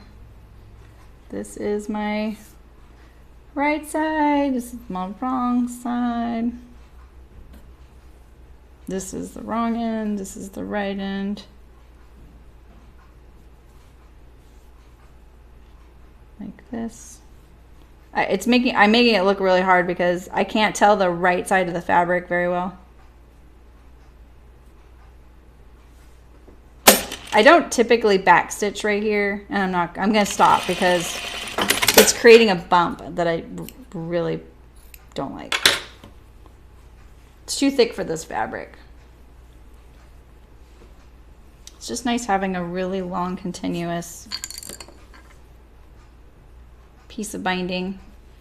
You can wrap it around don't back tack. You can wrap it around like a paper towel tube or a toilet roll tube. Yeah, dog ears, exactly. We don't want these dog ears. They don't matter. It's just easier to not have to deal with them later because you will be trimming them. You can also press open all of your seams if you like. Like when we had binding made by a vendor, the seams were so pressed flat you could barely see them. It was nice. I mean, you can see my seam allowance kind of varied right there, and it's because I'm going for this little V, the little juncture. So this one will probably have a little jog in it. Let's check it out. Yeah, see, it has a. I kind of, because I went for the juncture, I kind of lost the jog that would have happened, which is great. You don't want to jog. All right, so now we have a nice continuous loop of binding. My machine has a spindle attached to the machine. It just sits up like this back there. And then you know how some of you are knitters, you know how that there's those tabletop yarn ball holders, and it's like wooden and it has a little hook at the top and you can put it on. It's like a little miniature Lazy Susan.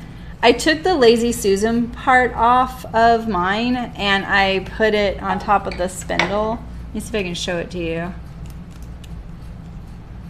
See that? So then I just put my, like, you know, when I have a roll of binding, I can just put it right there like that. See that? You don't need the spindle, the wood thing, but it helps. Because what we had was, we had these, I don't think I have one here, but we had rolls of binding that were like this big, and they barely fit back there because of the wire. There's wires right here, really thick ones. So I just put this on here, like that. That's what I do. Right, yeah.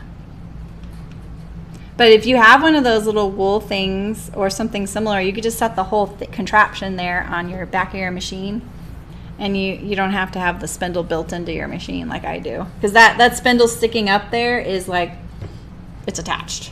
And I can unscrew it, and that's about it. What is that right there? Oh, that's just that's this. It was like right above the camera. I was like, what the heck is that?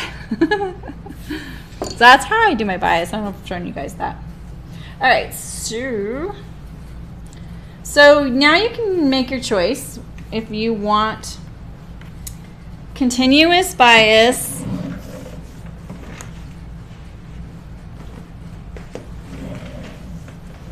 See how I made it right here? I made the binding right here. I did the front, the necklines first, and then I made the armhole continuous. That's the most logical. Bye, Kara.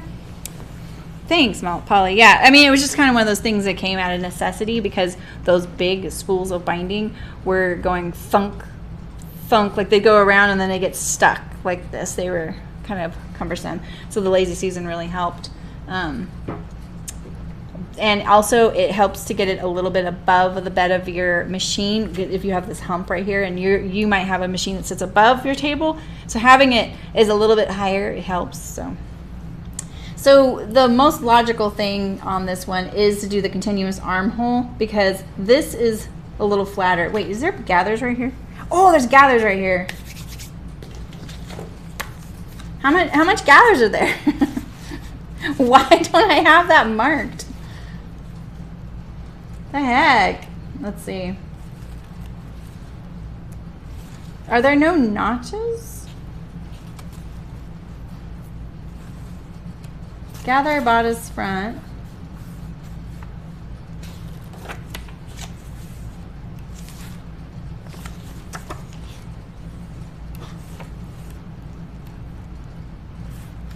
What? Oh, there they are. Oh, there's circles until it measures 6 inches between the markings. Well, that's why we left these 2 pattern pieces up. Where's these markings? Oh, there it is, right there. Okay. Now I see it.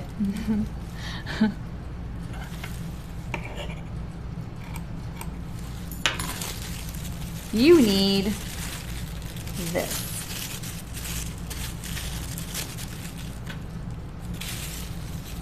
I was gonna say, this thing looks really big, right?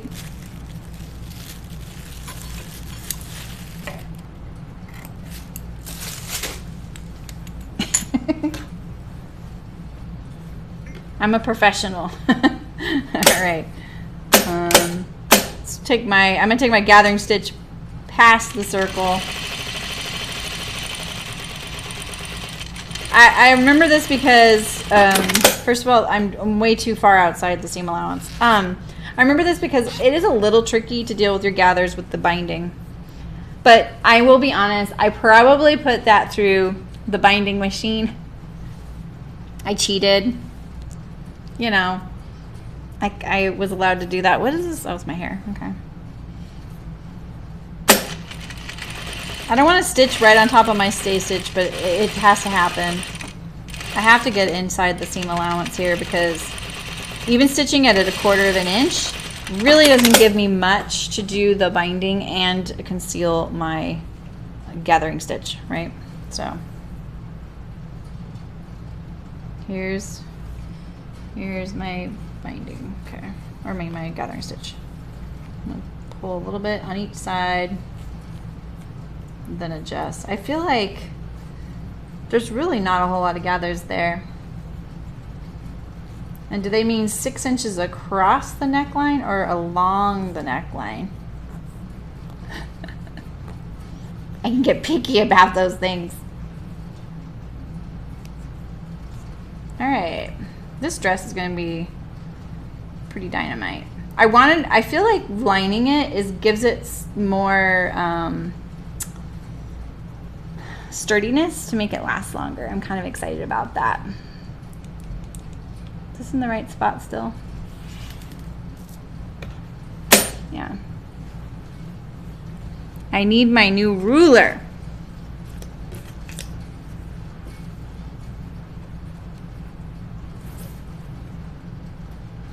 So I'm going to go for notch to notch and straight.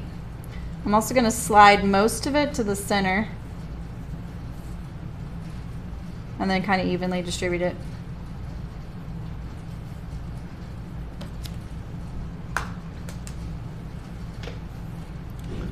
Like that. All right.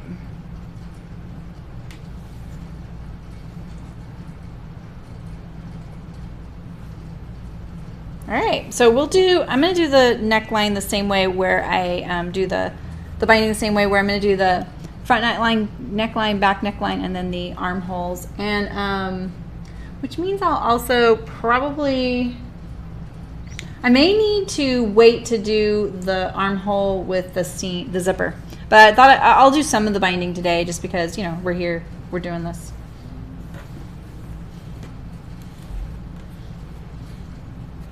All right. I always start on the wrong side, and in this case it doesn't look like the wrong side, but I know because here's my pins. So this is the inside of the garment, or the wrong side, and I'll just go a tiny bit past. This is binding that is double fold, wraps around the edge rather than it being pushed completely to the inside or the outside of the garment. It will show on the outside. And you would want to do this style for this garment. There's no seam allowance, so you can't, if you push it to the inside of the garment, you're going to lose 1/4 of an inch everywhere.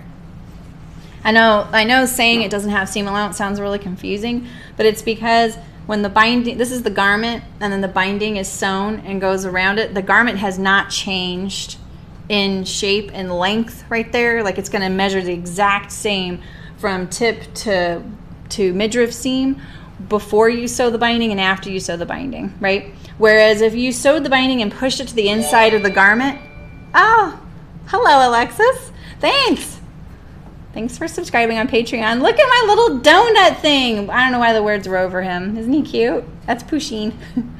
So if you have the, is that you, Lexi? Thank you. I can't remember your last name. So if you put the binding and it's pushed to the inside of the garment, you're pushing back 1/4 of an inch of the seam allowance, right? That's inside the binding, and then the binding's on the inside of the garment, right? So that means you've lost 1/4 of an inch along that edge, and it would be 1/4 of an inch shorter. So that's the difference. There's no seam allowance. It's 1/4 inch seam allowance that you're using, but it's not disappearing, and it's like part of the garment overall finished measurement. So that's the difference. And when you have gathers like this, like at the neckline here, pushing them to the inside of the garment would kind of create a, it's not bad, it's just not a typical treatment that you would see right there. So thanks again, Alexis. It's awesome.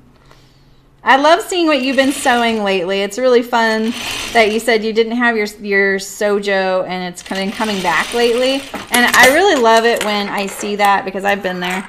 And I like to see what people like start sewing again when they're like what kicks it off is really cool. Did you see I ordered that black scuba? I'm going to make a black Lucida dress, because at my 20-year reunion, I don't know, I wouldn't say that I don't know why he's doing this, but the first night is Friday the 13th, and he's like, you know what, I'm just going to do wear black on Friday and white on Saturday. White. I don't want to wear white. So I thought I'll make a black Lucida dress. No, I mean, Eliza, you could make the straps whiter, and I actually have thought about that. But here's the deal. I don't know if you missed this part, Eliza, is that I was considering making actual little straps so I could wear my regular bra under this. I do find this garment to be pretty supportive without a bra, but I'm a little more modest than that because of, you know, contour and shapes, things that reveal. Having the extra layer is going to help. But the problem is, I tried it on today. My bra strap goes straight right here. It's more on the outside of my shoulder, whereas this has an angle that's more akin to a halter. So even if I would have put that strap on there, my bra strap would have showed still. Right now I'm wearing a strapless bra. That's awesome, Lexi. I'm glad you're here. But I do think, Eliza, you can make the strap wider by doing, you could do the binding around the neck, create the strap with it, and then do the same thing with the armhole, and then attach those two pieces of binding, and I'll explain that better in a second. Okay, so here we go. I'm going to bind this. I think, look at these long threads here. Let's take out the gathering stitch, because I actually do think it'll show if I don't this time. Let's get rid of it. Get rid of this. It sounds like you guys have a Lucida epidemic happening over there. I'm really excited to sew the Mellow Low next week because you guys are such big fans of it, and it's always so great to see what people like the trends in different fabric stores, you know? I think that's pretty fun. Oh, I was going to ask you guys, are any of you down for children's garments? All right, so here we are. I know Siobhan has kids, at least one, and I know some of you have grandkids. It's kind of my background, and the fabric store is kind of asking if I would do that, like one of the gals there. All right, so I'm just folding the binding to the outside. This fabric is like a dream. Can you see this very good? I think you guys can. Yeah, the Mellow, you're exactly, you guys are obsessed with that. That shirt looks great. I'm really excited to see how the back fits. All right, so I don't know if you can see all my little stitches here. I really want to cover those up. I want to cover up my first binding stitch. I'm going to use my little awl and just pull my fold over that, because this is what shows on the outside. Doesn't matter what it looks like on the inside. Not to me. It might to other people, but it doesn't to me. Pull it. You can trim that seam allowance to exactly the 1/4 inch seam allowance your binding is going to finish, but not narrower. And you want it consistent and at least 1/4 of an inch, you know, but not bigger. You do like sewing kids' clothes? Awesome. Okay, cool. Yeah. Okay, good. Oh, that's your granddaughter's name is Dahlia. God, I love those flowers. I held dahlias as my wedding bouquet. I love them. Okay, good. I'm glad. I have a lot of children's wear experience, you guys. A lot. I'm just looking at, there's like a long thread here. I'm just looking at it, seeing what's going on there. Yeah, okay, it's just loose. All right, cool. All right. All right, so we're gonna see a little bit of that. What do you guys think of that? That actually doesn't bug me too much. There we go. Let's do the inside. I have a little bit of torquing, but I think it's right there. My seam allowance wasn't very consistent. Not bad. All right, and so you're gonna trim this with the shape of your armhole, like that. Just maintain that nice little shape you have going there. Remember my fronts don't line up perfectly right here, so that's okay. I'm gonna trim that off and make them line up now. It's so little, it's not a big deal. Ooh. Until you cut in a little further than you're supposed to, then it becomes a big deal. Oh my gosh, I cannot cut this. All right. Don't look, just don't look right now. This is when tears are shed. Okay, there we go. That was almost a disaster. Okay, so we have our front. We can do our back, and then we can do one armhole before we do our okay, this is the inside. Yep, okay. Ooh, look at that big piece of, I'm gonna skip to this blue right here. I'm gonna try and minimize the amount of the print showing. All right, so 1/4 inch seam. I think my stay stitch is gonna show, so I'm gonna get rid of it. I don't really need to back tack there. It's not gonna get pulled on. So it looks like let's see, this is my seam. Let's see, which one is my seam and which one is my stay stitch? I'm gonna poke through. Oh, okay. Let's see over here. All right, so the stay stitch is poking out a little bit right here. So let's get rid of some of it. I could probably cover that up, but hey, let's, you know, is it this one here? You don't want to accidentally take out your seam. We'll figure out pretty quickly if we did.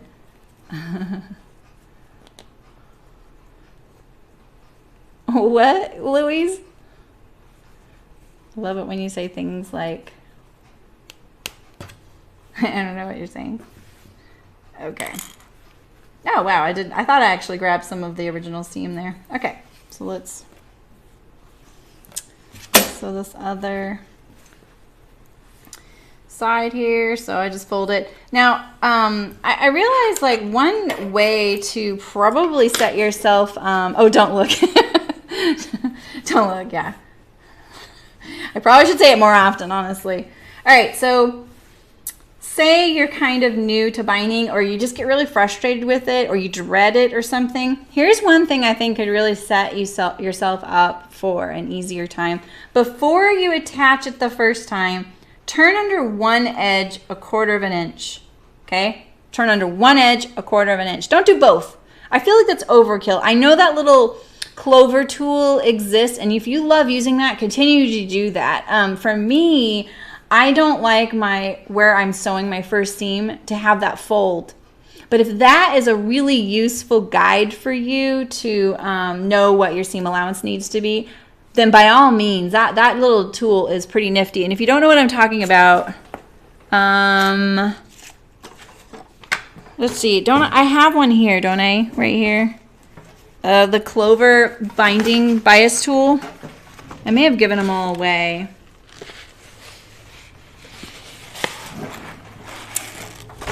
I know I don't use one. Oh, maybe it's on my home sew table right here. Let me see. Let's see here. No, I don't see it here either.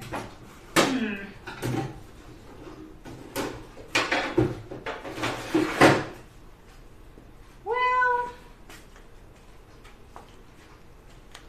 let's see here. Oh, I almost forgot my tag, you guys. Well, there's this thing called a Clover binding attachment. I'm trying to think where I keep mine. And what it is it's a little metal contraption, small, pretty affordable.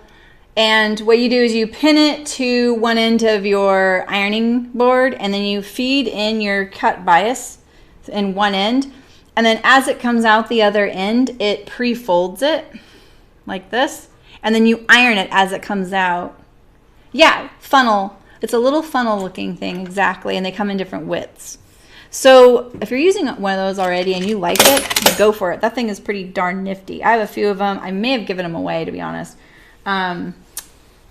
They work really, really good. People love them.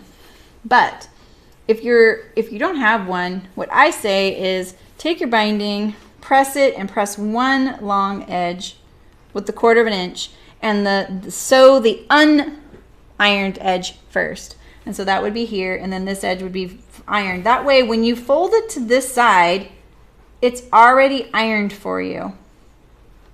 You know, it takes out some of that guesswork. All right, let's put my tag in here. My tag is so funny. This is why I needed a center notch for my tag.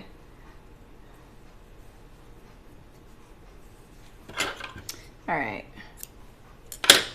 I have to say, one pet peeve for me is when my tags are not centered.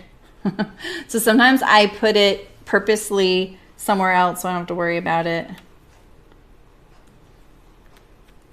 All right. Okay. My little clown face. So I've been really loving your guys' comments and hearing some of your favorite tools. One of them, Lisa, are you still here, Lisa? What is it you that wrote the clapper? What is that? Tell me what that is. I love, Ray, that yours is the Simflex. I just bought one of those and I've never used it, so I'm kind of excited to use it. And, you know, I love that if someone else was proudly wielding their seam ripper now, not doing it in hiding. So it's just great seeing what you guys like as your favorite tools. And then Nancy, she really loves the Crayola washable kids markers, because she says that there hasn't been a fabric yet that it doesn't come out of. I just put my label to the right side of my garment. You guys, how did you let me do that? It's all your fault. How would I not know? Oh my God. Yeah, don't look. I'm having one of those days. This is probably why I don't stream 5 days in a row. And it's only the second day. Right? What the heck? It is a clown. A Simflex is that, I'll show you, I have mine right here. The button and buttonhole marking majiggy, and it's like accordion style. Oh, Malin, okay.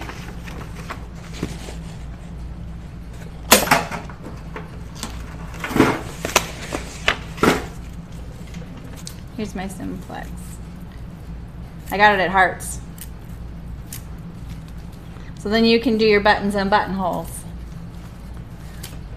Yeah, can you believe I just did that? See, this is when I'm really glad you guys are really inexperienced at streams, because you would be clipping that and then posting it to make fun of me.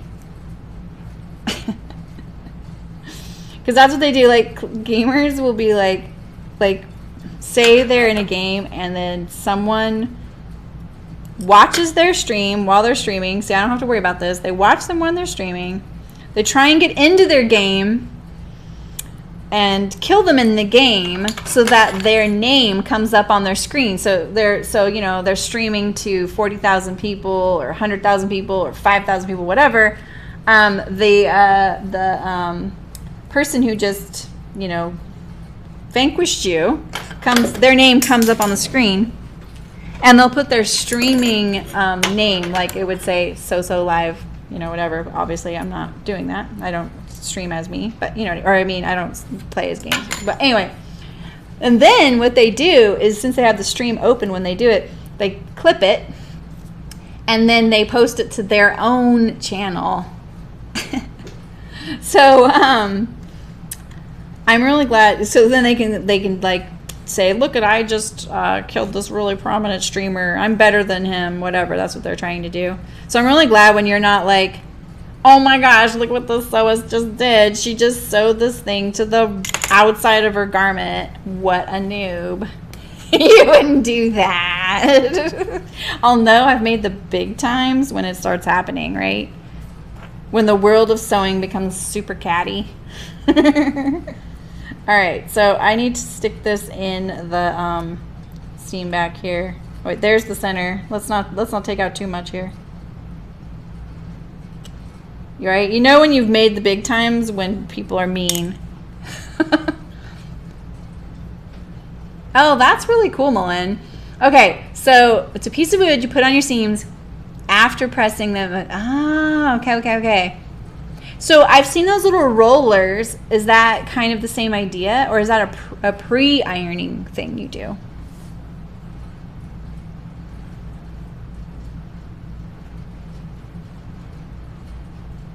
Okay. Let's see if I can get this right and not do it again.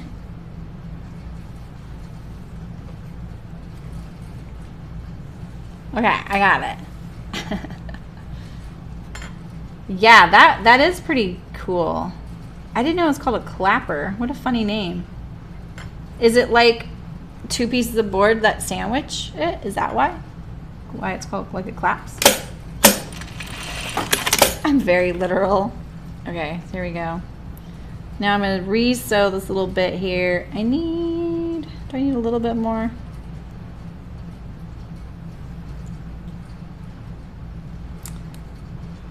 This is the day of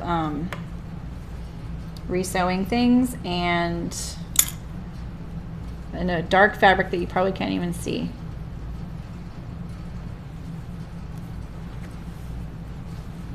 Okay. All right.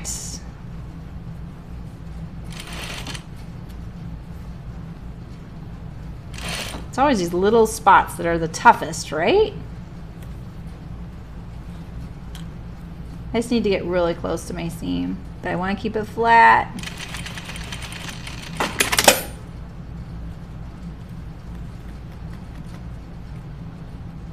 Touch of thread. What is that? What is that? It's just the end of my thread where I took it out. I probably should have taken out a little more. See that? Now I can pull it. Let's get rid of that. This is when clipping the fabric happens. You put your heads, put your sewing budget. It happens. Catch the heat into the seam. Oh. Oh. Yeah, I'm gonna maybe remind me at the end. Well, I always ask you guys to remind me and then we all forget. But we could look up a video. I might be careful Googling that. Is there more of is there more of an official name for that?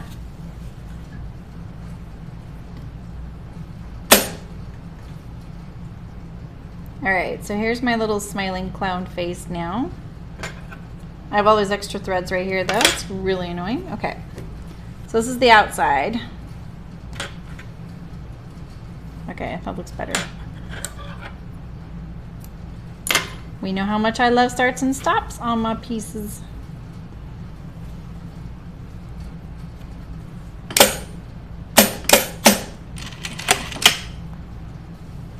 All right. I have a feeling my tag's going to show on the outside through the garment though.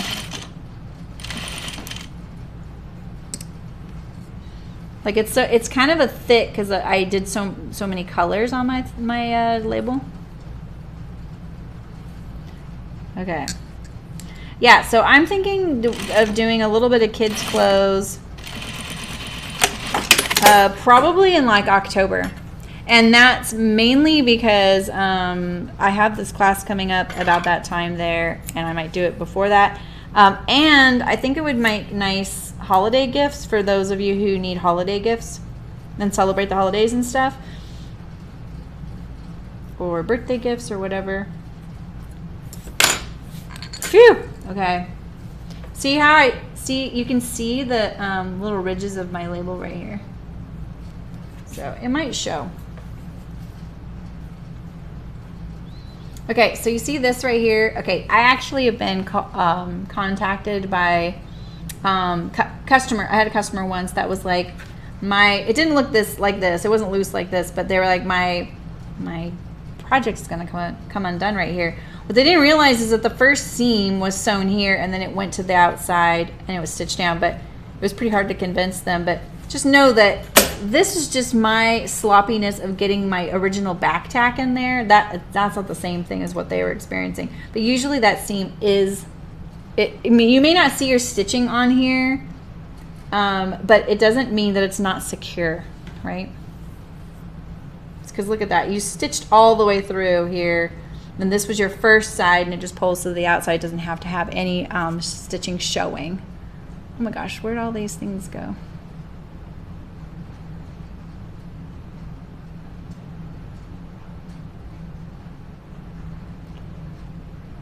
Oh, you have the, wait, let's see. Oh, cool, Brooke. June Taylor Clapper. Okay, cool. Thanks, Dina. It's okay, Derry. Oh, perfect. Okay, let's check. We'll check that out in a second. All right, so let's see here. How are we doing? One armhole, right? And it's this one right here. So I measured all my dresses that I've made for the distance of the binding, and it's 6 1/4 inches. I have a feeling I'm definitely going to get some of the print though. It's just how it has to be, I think. All right, so we're going to start on the inside. I'm going to start and stop on my armhole because it'll look nicer that way. 1/4 inch seam on the inside, right sides together. This is the inside. Now I'm triple checking.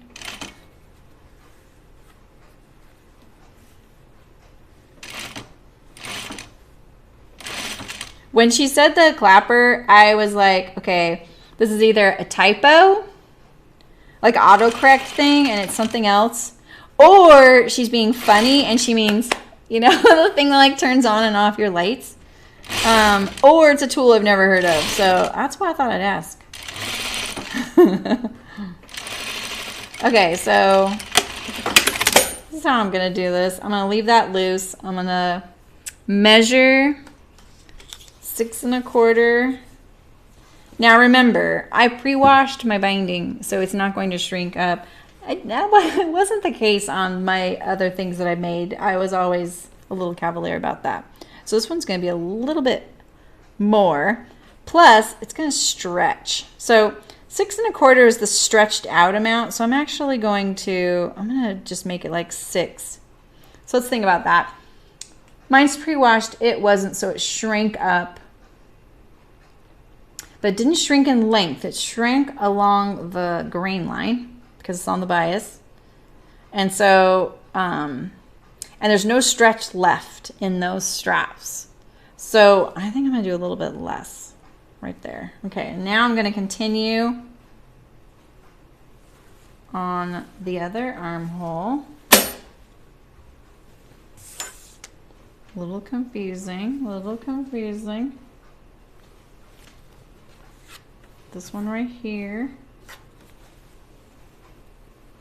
Right here. You can shorten this later, but it is a little bit of a pain. So you kind of want to figure this out. What I did each time, I remember before, was I would make the dress, do the binding on the front necklines, and then I would just cut a little piece of bias and pin it to the front, to the back, because I was usually by myself. Put the dress on, grab the piece, pull it to the front and pin it, and then take the dress off, and then that would be my gauge of what I needed it to be.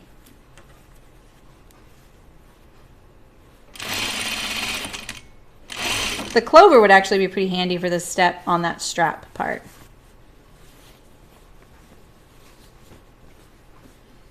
All right, so I'm coming to the beginning. Here's my binding.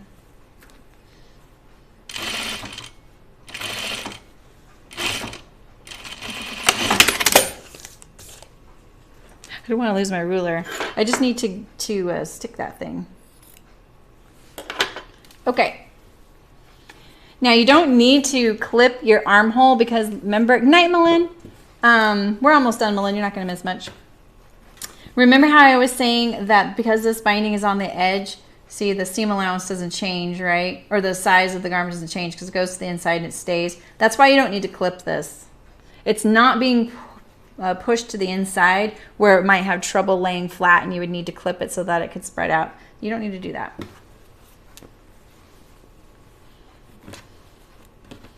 All right, so I kind of start like this with the whole circle here and then slide it under the machine. That way you won't get hung up with it being, this being stuck here and you're going around. Get inside your circle there. And it's gonna be a little tricky when we get to the shoulder because none of it's sewn yet. I probably should iron it first. But hey, we've been living on the edge today. Can you guys see okay? Does it look a little dark? How's that? Would you like that better? You guys can always tell me you want close-ups too. All right, so this is the same kind of binding sewing that we were doing earlier. But when we get up to here, up here to the strap, this first edge here isn't sewn. You can just run a long stitch if you wanted. But it'll be a little harder to line it up. This gives you more flexibility. So here, I'll show you in just a second. Let me get rid of this thread here.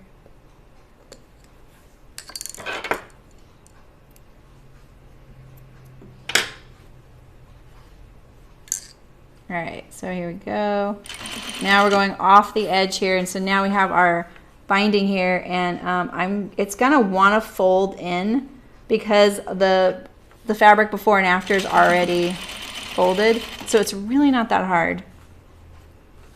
So here I am, I'm just folding it the way it already is at the beginning and the end. Try not to stretch it.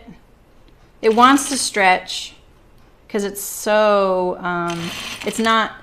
it hasn't been sewn down yet, so it doesn't have any of that stability like this would, you know, when you've sewn to the garment already first.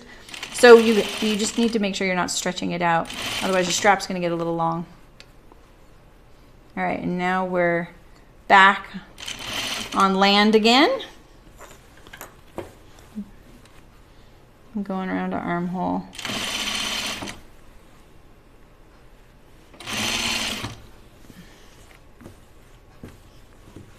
I may need to cut more binding.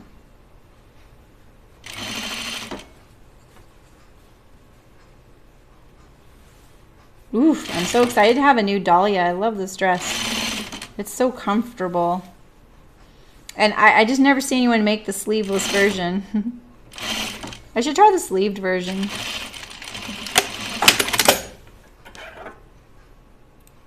All right.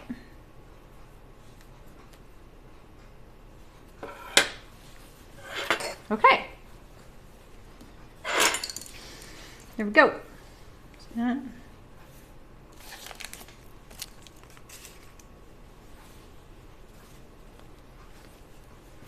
All right, I can get rid of my pins.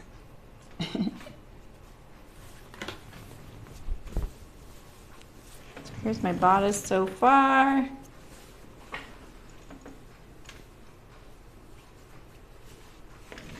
Yeah, pretty cute.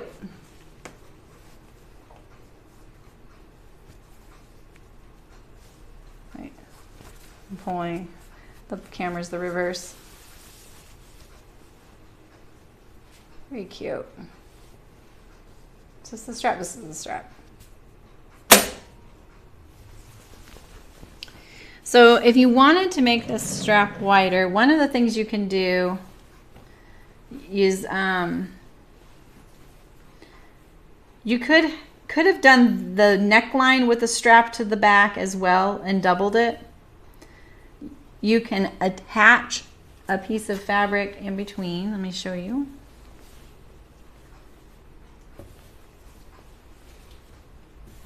So on this side, let's see. You could just take a piece of binding, fold it in half the length that you want. Maybe play around with the angle of where to tack it here. Don't I have a little piece here loose? Yeah, here we go. So here we go. We'll pretend like this is the right length for a strap right here.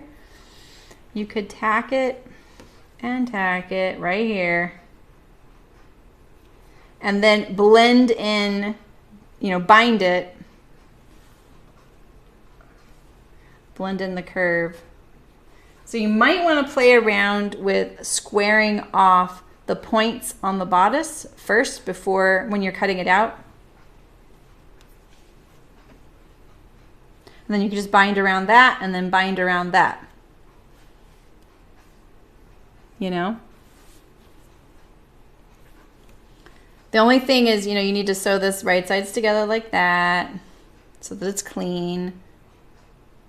And then you can bind this wider strap. It was you, Eliza, right, that asked that? I can't remember now. Sorry. Yeah, I know this fabric is great, isn't it? My local fabric store still has some. They wanted me to make sure I said that. They have this one. They have a little bit of this color. They have the black and the white. I should have made this in a black and white and I could have wore it to my reunion. White. I don't know if I look that great in white. All right, so that would be one way. Then you could just bind the neckline in a circle and your armhole in a circle. And then you'd have wider straps. And then, you know, you can just use the raw edge of the binding because you're going to bind right on top of it like we did already. And it would look a part of it. Now you could pin the bodice together, put it on, and figure out a strap, you know, like taper this out a little bit. Like this, you know. To pretend like this is your pattern piece now. So just add some paper that goes like this. You know. Get rid of the point. And just kind of taper it. Make a strap that's connected to this. So there's that. There's a few ways to do it. But like I said, the strap didn't line up with my bra strap. I actually put my bra on over my dress, which was kind of hilarious this morning because I wanted to see where the strap was. And I was really glad I did because otherwise I probably would have done that and I would have been disappointed that I still needed to wear a strapless bra. So, okay. And this one is great. This one, I looked it up for Kira and it's by... I think it's called Liliette. And I found it on the Bare Necessities website. It's a minimizer style. It's pretty darn comfortable. No, apparently, I mean, I don't know, Louise. I think he's just trying to create some sort of like minimal theme-ish hoop to jump through, unifying thing. And just think the picture would be really nice if we all took a picture and we're all wearing black or white. And it's he got a boat on the San Diego harbor that you can rent. You know, it's flat water. It's very minimal. And there's like a buffet and there's music and stuff. And we just tootle around the bay and then come back. Strap trappers under the strap. Yeah, I probably could, Brooke. I know. I probably should have done that, huh? Regular bra, you know, it's just like there's something to be said about wearing your regular bra, you know. See, the thing is, Louise, I was thinking that I was like, I'm not going to do that. But now I'm not going to be the one person that doesn't do that because I'm his friend, you know, and he's doing all this work. He spent so much time on this and trying to, it's like herding cats to get them to register. And now on the last day, he's like, I ate like 8 people on the last day. I'm like, oh my gosh, these people. I think I'll find a white fabric maybe with a print, you know, so it's not just solid white. I just like between my hair color and how pale I am, like white is just kind of a struggle for me, you know? I'll have to look for something. I don't have to make it, I guess. What a thought. I mean, I'm already trying to make, like, I'm already streaming a lot, and then right up to like when I go, I don't know when I'm going to make a black Lucida and a white dress, but I don't have to wear a dress. It's just like the first thing I think of. But I'm really excited. I think my serger's ready, and I'm really excited to use my serger. So, I had a really big graduating class. I want to say 1,200, but only 50 will be on this trip. Like at our 20 year, there was 100. Now there's 50. This will probably be our last one. So, and you know, I will say, like, I know a lot of people. I know how people feel about high school reunions, and I am right there with you. But it is really fun. It's just like getting together with people you've met once. That's how it feels, and you're like, oh, cool, nice to see you. What are you up to? Great, all right, see you, bye. You know, it's pretty casual. You know, yeah, I am not worried about it, Louise. If anything, I'll just wear whatever, you know. But I was already like, oh, I've got some fun outfits to wear. And I was like, black and white. I don't have anything black and white. Why'd you have to do that to me? Have you been watching my stream and know I didn't sew anything black or white? Ooh, a white butterfly blouse. Ray, that's a great idea. Yeah, Jan, it's a big school. I can't remember how they classify them in California, but they have like these size schools, and that's the biggest category. Big sports school. There wasn't a whole lot to do. I was in the high desert where I went to high school. Grew up in Orange County and then went to high desert when my mom got remarried. And then, yeah, big time sports. Like my friend that's organizing this was our valedictorian, but he was like a 3 or 4 sport letterman every year, like for 2 or 3 years. Football, track, maybe 3 sports. Oh, he did academics was one of them, obviously. So, lacy. You know, Ray, it's so funny because I do have this lace over there, and I was like, ooh, I should make a Lucida out of that. But it's teal. Maybe what I'll do, ooh, I have an idea. Our school colors are green and white, like Kelly green and white. Maybe I'll find a white fabric with Kelly green on it. I love Kelly green. Oh, I saw some fabric on the Hearts website that is green, Kelly green with little white polka dots on it. It's a knit. I'm so tempted by it. I'm gonna get some of that, even if I just make a t-shirt out of it. It's so cute. Yeah, he's a smart guy. If that's what you're saying, wow, about Louise. Yeah, he went into the Air Force, worked at the Pentagon, and which isn't as impressive as it sounds. There's like 30,000 people that work there, I think, and civilians can work there too. But he's had a really interesting like career. So, and he really loves event planning, and he kind of, I think he wishes he did that. Now he kind of now does that. Now he's in the private sector. It's kind of funny.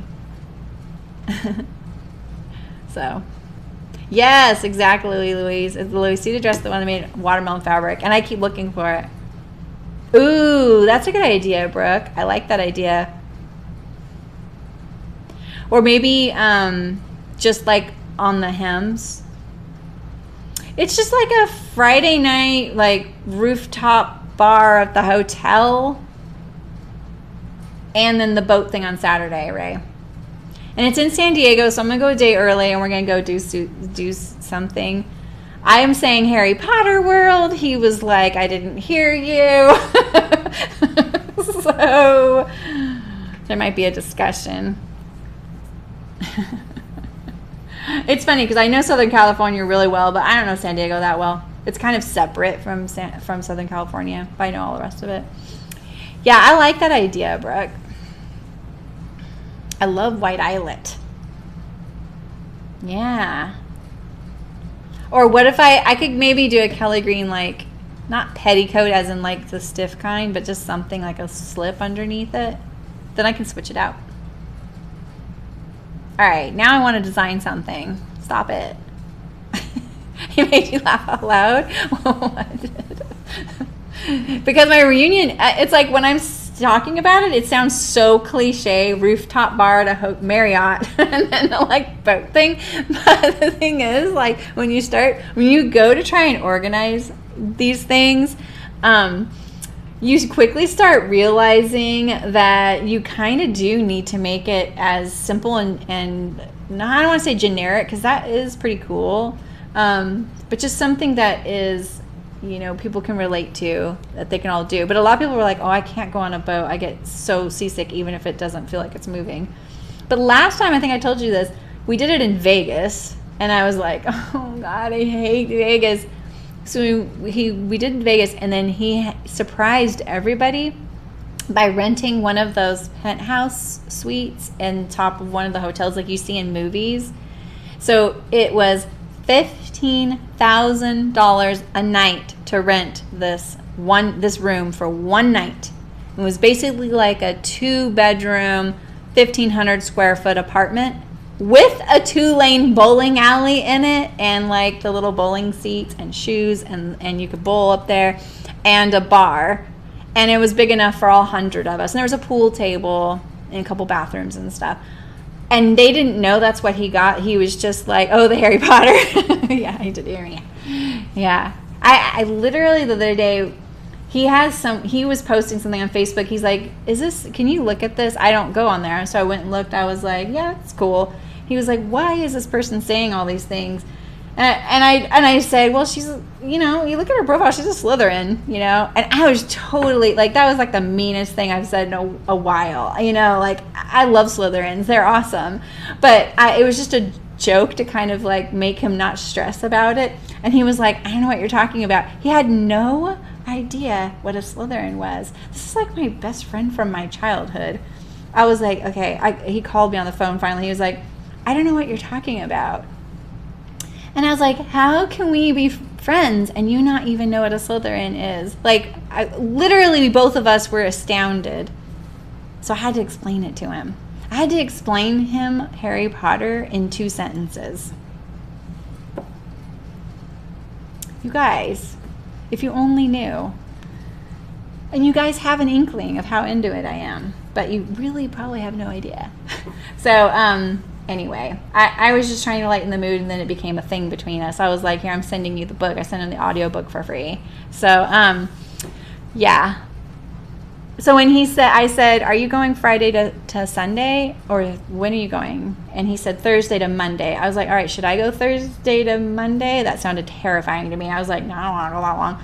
I said, do you have to like set stuff up? And he was like, no, go Thursday to Sunday. I was like, all right. He's like, and then we'll do something fun. I was like, perfect, Harry Potter world. And he was like, I didn't hear you. We were texting, by the way. I was like, yeah. He said, I said do something fun. And I said, same.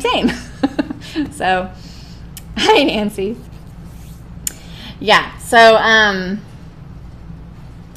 yeah, anyway. I need to get him a Harry Potter something or other. Hi, Lisa. Lisa, we were talking all about what the clapper is. I thought you were here earlier. Were you not here earlier? I was talking to you. And I was like, are you still here, Lisa? You probably weren't even here. So we were talking about how what everyone's favorite tools were. And I saw yours and I was like, what's the clapper? And so we all looked it up, and there's a video link in the chat now and everything. So, and Malin said she had one made with a piece of wood. So, oh, you missed the funny story. Oh, well, they're just laughing because I learned one of my best childhood friends who I talk with regularly doesn't know anything about Harry Potter. And I was devastated, and he was kind of like, you know. So I'll let you know how it goes, you guys. Maybe I'll get a rental car, and I'll drive him somewhere. Oh, you weren't there today. Okay. Yeah, it's in Hollywood. It's not close. Like, he's going to be on to me. It's going to be like, why are we driving? We just flew here. Why are we driving 3 hours somewhere? Yeah. Anywho. Oh, so so didn't you write that in the comments? That was your favorite tool, the clapper? So I was just curious about what that is. And so they explained it to me. It sounds really cool for pressing seams. It's pretty neat. And then Ray said Simflex, so I showed my Simflex. Anywho. So, you guys, we have a bodice. We just need the skirt and the zipper. That'll be tomorrow. And what's tomorrow? What's today? Today's Wednesday. Tomorrow's Thursday. Yeah, I'm gonna say that 1,000 times this week. This is looking really good though. Look at that. Ooh, I am excited about this dress. He's gonna regret not making it any color I want. Coronado and the Dell. I know, Lisa, right? Oh yeah, Jan, you said your daughter lives there. Is there any good fabric stores? I used to, when I was young, love the Wild Animal Park there. I've never been to Lego World. You know what? You guys, he's not gonna do some of these things. Yeah, like I would go to the beach. In high school, we'd go to the beach together, and he would be under a blanket. I'd be sitting there in my little bikini or bathing suit trying to get some sun, and he would be under a blanket. Literally, he looked like a blob next to me. He didn't want to get any sun. Oh, the tiny stools from Instagram, Lisa. Why am I getting you confused with someone? I'm sorry. I'm sorry. There is? Okay, Jan. Okay, cool. I'll look it up. I'll take him fabric store shopping if he doesn't want to go to Harry Potter World, right? Like, he likes to golf. I don't believe in golfing. Yeah, the zoo is awesome. I mean, there's all the big things there, like, what's the water park? Oh my God, I'm totally spacing on that. There's Legoland, the Wild Animal Park, the zoo, what the heck is the water park called with you know, the controversial one with Shamu and stuff? I can't remember the name of it. Holy SeaWorld. Oh my God. I don't know. Like, he's like, there's wine tasting, there's all kinds of stuff. Terry, you could do it. Totally. Even a skirt. I think the shirts are pretty cool. I mean, they're just neat. The lint on my screen makes it look like I sewed it inside out, but I promise. Right, Lisa? I know. Sorry for the golfers out there, but environmentally and just like, the whole thing, I'm just like, no, not into golfing. He also rides a motorcycle as a hobby. The Ghost Tour. Polly, what's the Ghost Tour? Thanks, Jan. Yeah, SeaWorld. I couldn't think of the name of it. Last time I was at SeaWorld, I feel like my sister was a baby. So I was probably like 15. The Ghost Tour. I'm about to find something to do. Anywho, I'm gonna get going, you guys. It's already 1:30.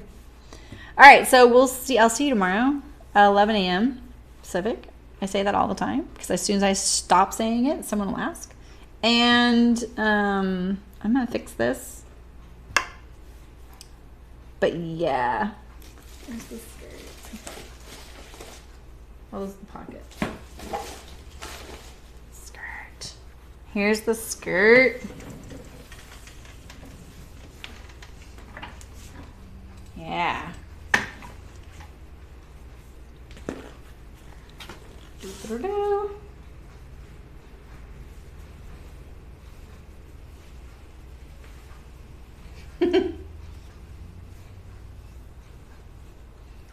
Yeah, it's gonna be good.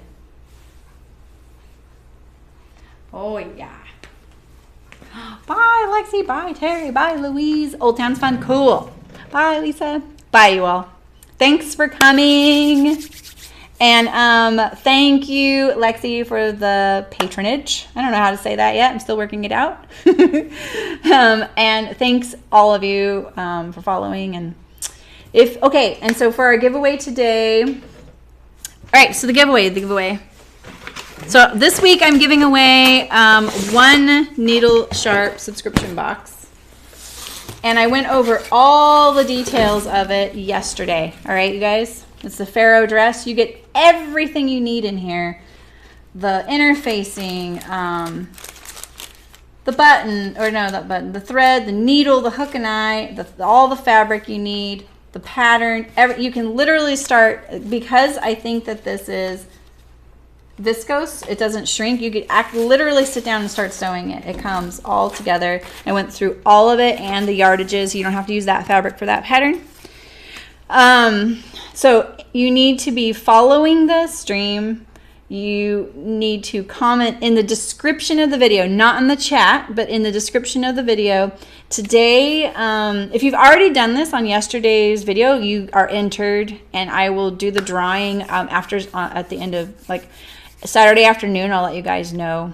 I'll let you guys know next Tuesday who the winner is, because it might take me a little bit to figure it out. I'm gonna do it randomly. I wrote down some prompts. Oops.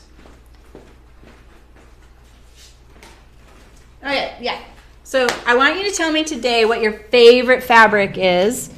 You can tell me your favorite tool as well. Favorite tool or favorite fabric. Comment in the video description, like it, and make sure you're following the stream. And I will mail out this wonderful box. It's worth $120 to you when I pick the winner. So you don't have to use the fabric for the pattern and vice versa. You get everything you need to do it. And there's enough fabric in there to make 2 dresses.